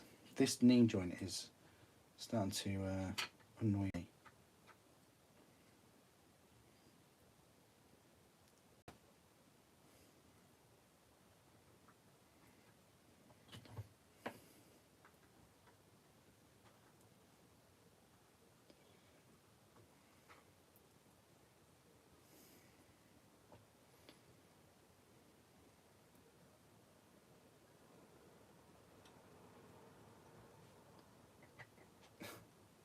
All of my glue is annoying me massively today. It's this super glue. Both of the Loctites are just terrible right now. So much so I might pop out later and get a different set, because my Gorilla Glue is on its way out too.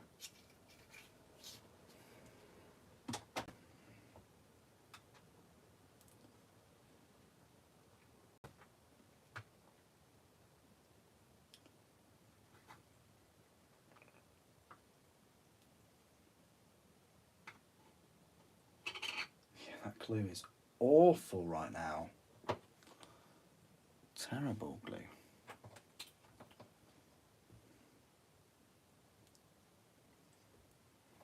Alright, we're gonna have this on the base once and for all. Not taking no for an answer.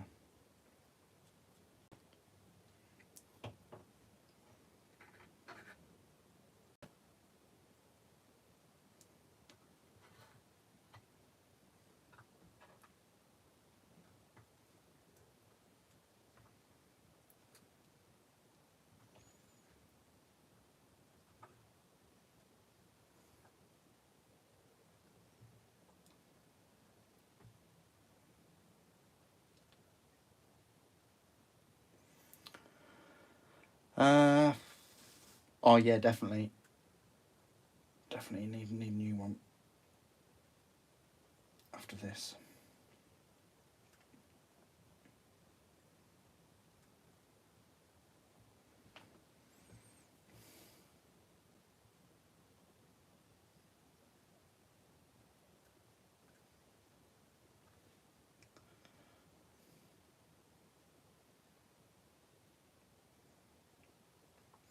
That leg needs to be out a bit more.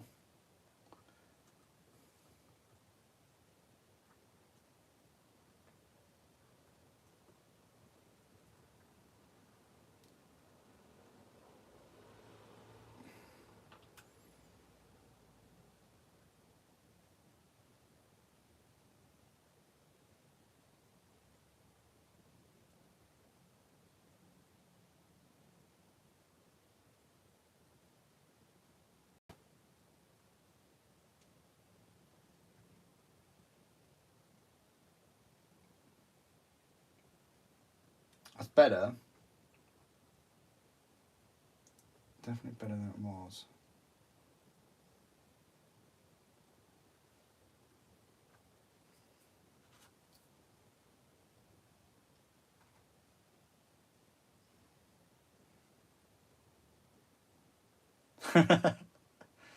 Definitely Maxim.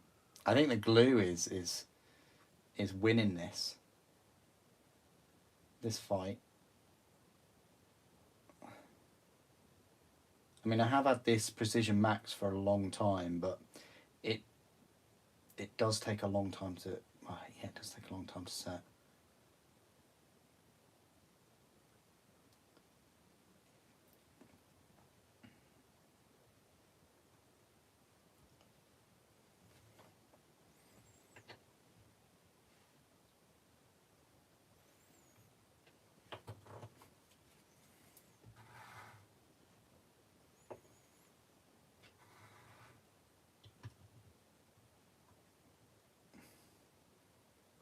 We've called in a Metal Dreadnought just to support the poor chap.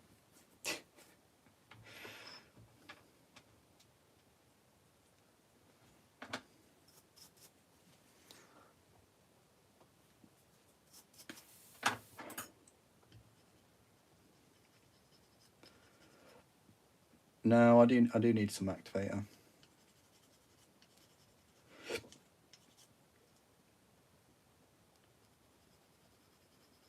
Normally I just use my lungs and foul language.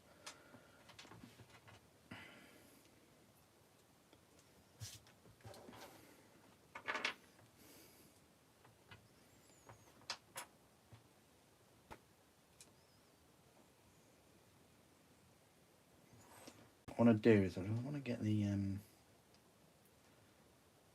this in the right place though.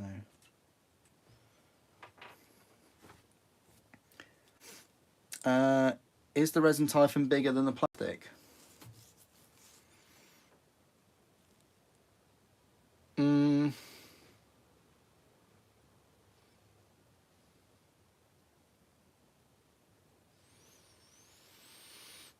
It looks bigger, doesn't it?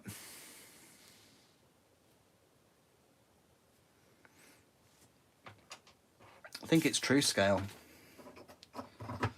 Let's have a look. I wouldn't advise doing this.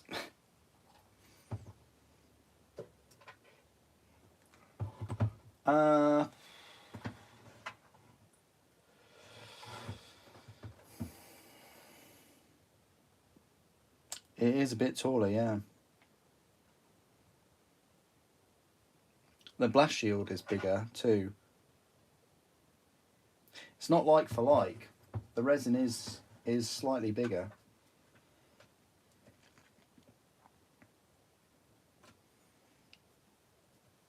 I mean, it's not like you know that it's not like they got the resin kits and then they just moved them into CAD and then made the plastic things. They did these from scratch, because there's a few pieces here and there that are slightly different.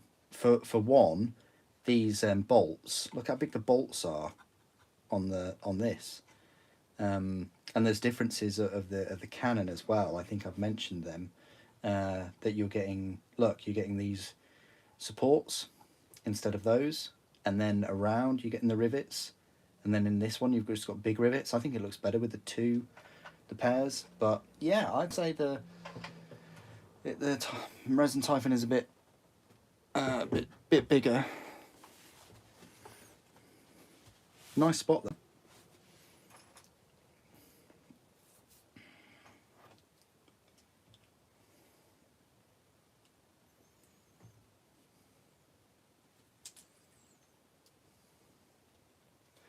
So what we're going to do here... No, you're not going mad, no.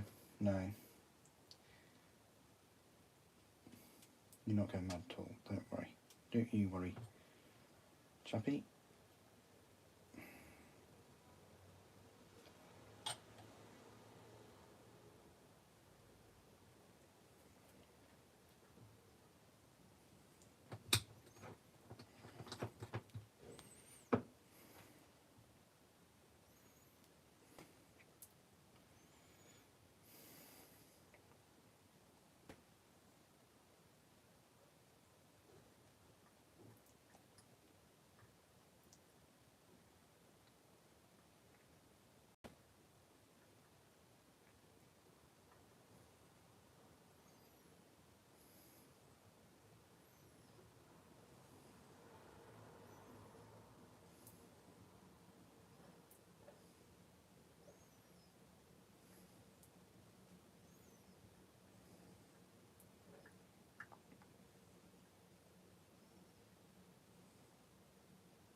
That will look so cool.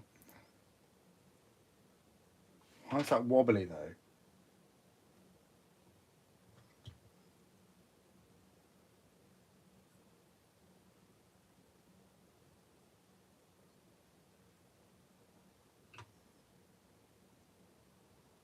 Oh no. Okay, it's just residual. It's residual wobble. It's fine. We're all good.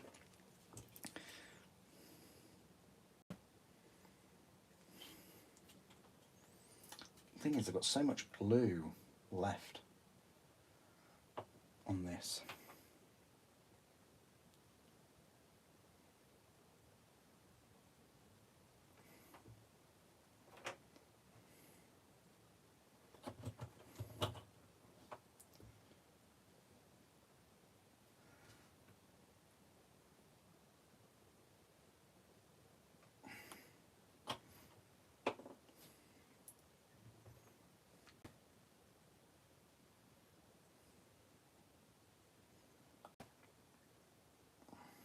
Okay. The moment of truth.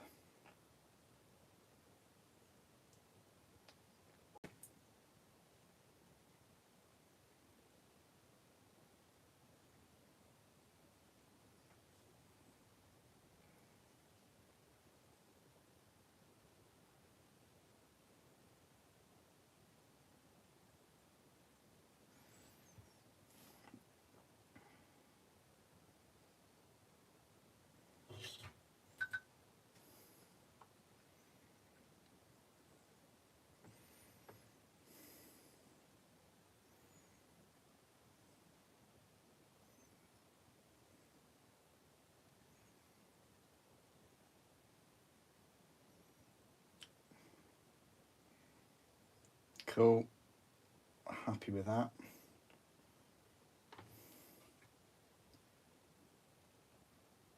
It could be a bit more level though. It won't go any further. Hang on.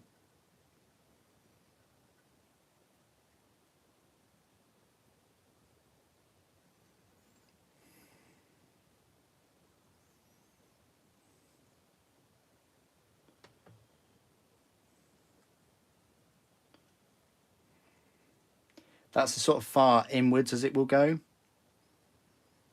because it then cuts into the torso itself.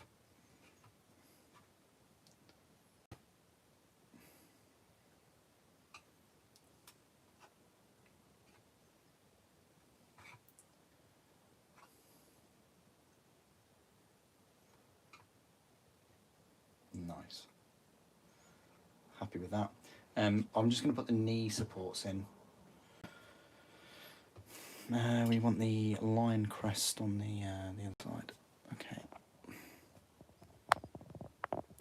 What I'm going to do is just change the battery power again.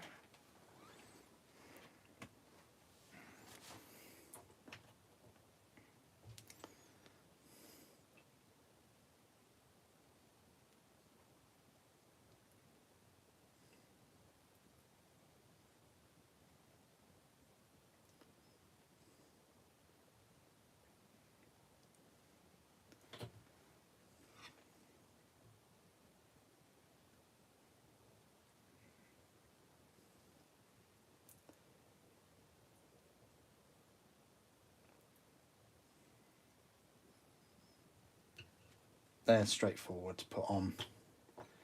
They're not quite at the angle that I'd like them to be at, but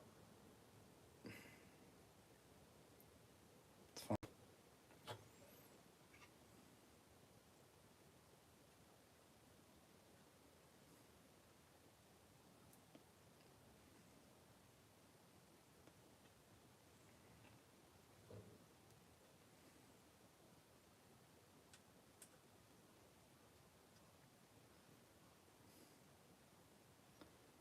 It's fine too.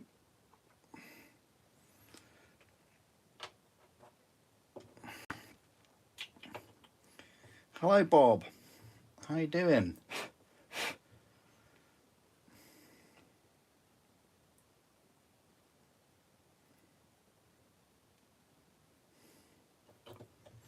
I'm about to leave the stream though. I'm just gonna finish off the other arm weapon. So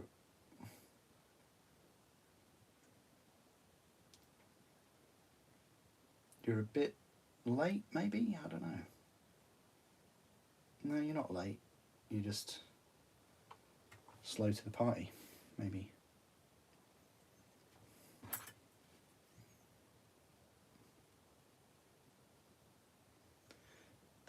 Yeah, so I think that's fine because he's looking in the direction of the plasma, and then the other hand is going to be, yeah, down to one side.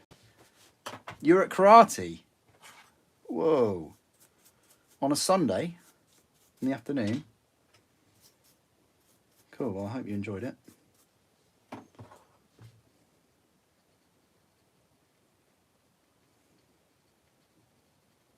How long have you been doing karate?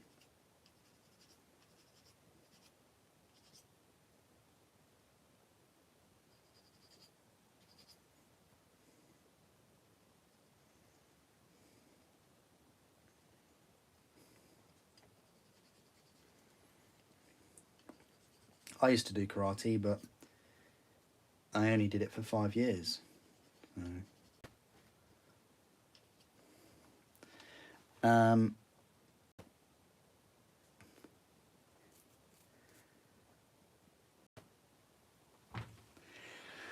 Oh, you've been doing it 12 to 14 years. That is a long time. Yeah, I was going to say 12 to 14 years. You must teach. You must train people.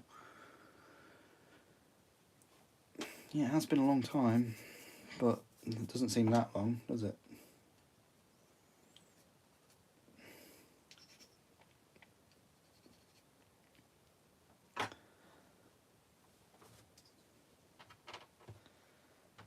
Okay.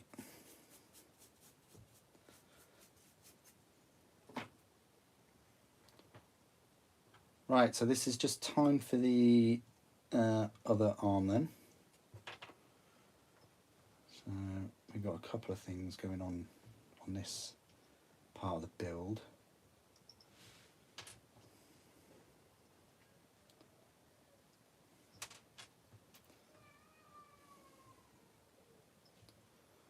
So I think if we go something like that,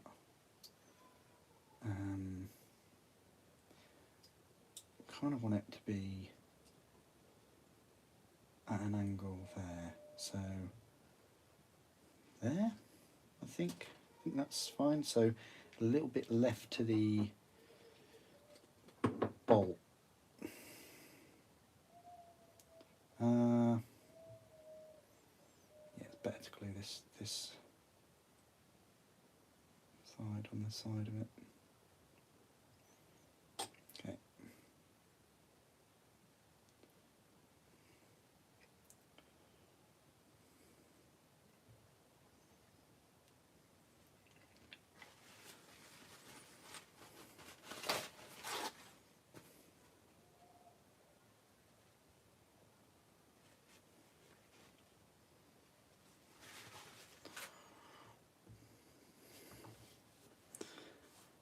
Yeah, I think so. Yeah. Oh, you got good hearing, or you might have some headphones on.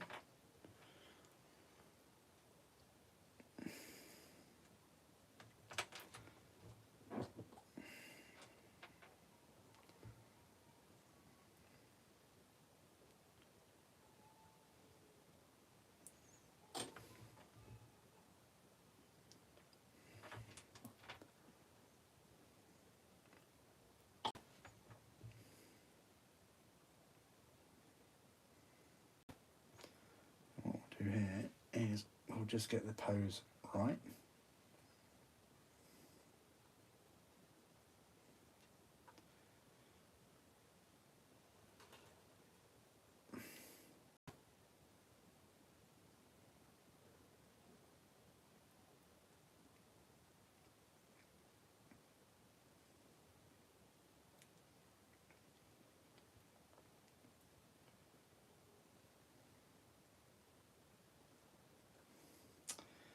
We don't want it too far away from the main body, but at the same time, we don't want it too close.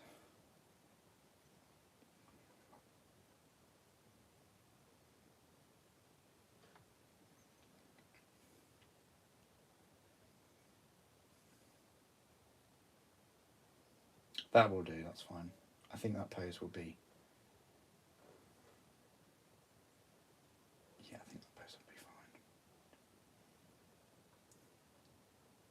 Yeah. Is this the new plastic kit with the resin body? It's the opposite. It's the new resin body with the plastic kit. No.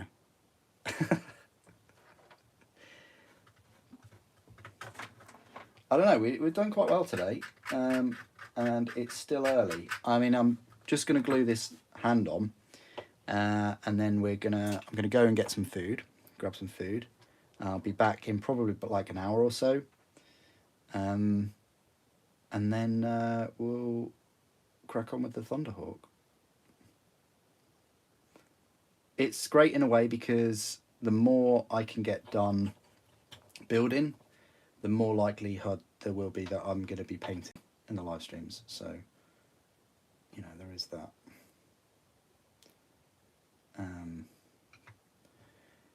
Next weekend, though, it's probably going to be a massive build fest because there's so much coming out. But Friday, I could probably do a stream for a little bit.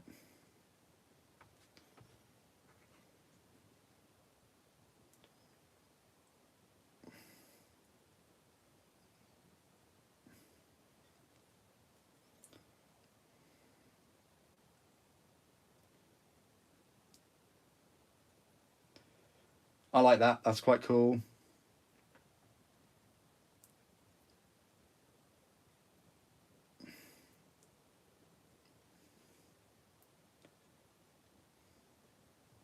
Sort of stepping forward, firing that plasma cannon. Yeah, that's a nice addition to the Dark Angels force. It's kind of how I envisaged it to be as well. So yeah, that's quite cool. sort of moving forward, firing the plasma.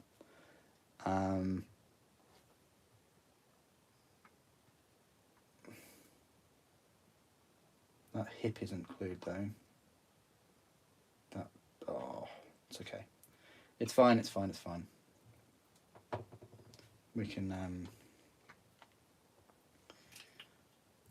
sort this out.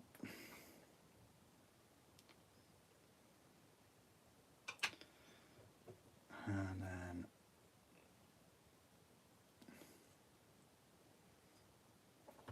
to be fair to me though, I didn't really reapply glue on this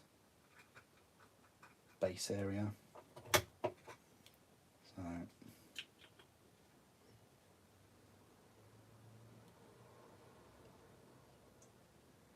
okay, right. Now he's legless. Okay.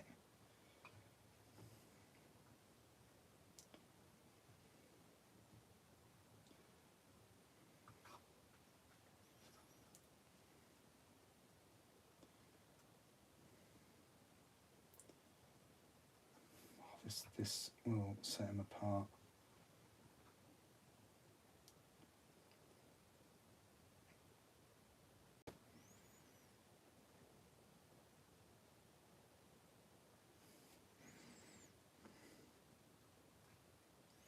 I'm thinking maybe I should have used the other flat foot.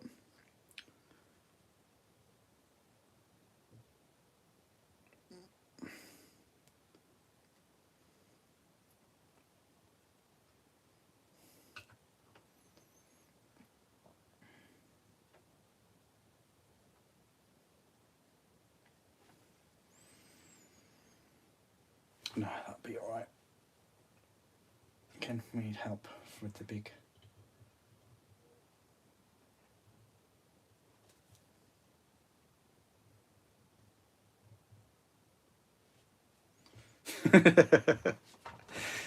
He's just helping him out, right? He's just helping him out.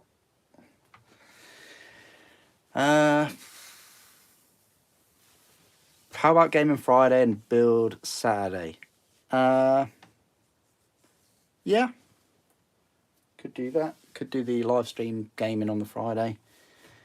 Building on the I'm going to be building on the Saturday anyway. So, but yeah. Okay, that's it. I'm thinking, yeah, maybe I should have used this foot on the other side. I just was going for the pose that he was taking his foot off the floor to move it forward, which, you know, would normally work. Anyway, that's him done. And the Dreadnought, well, I completed the Dreadnought before, but I've done the new missiles for it. And that is it. So I'm going to go and grab some lunch. I'll be back at probably just past 2 now. Probably about 3, half 3 or so. But I'll be working on the Thunderhawk. So all of this will be gone. And yeah, the Thunderhawk will take its place. But thank you, everyone, for joining me on this sort of unannounced live stream. I'll charge everything up as well. So, but I'll speak to you in a couple of hours.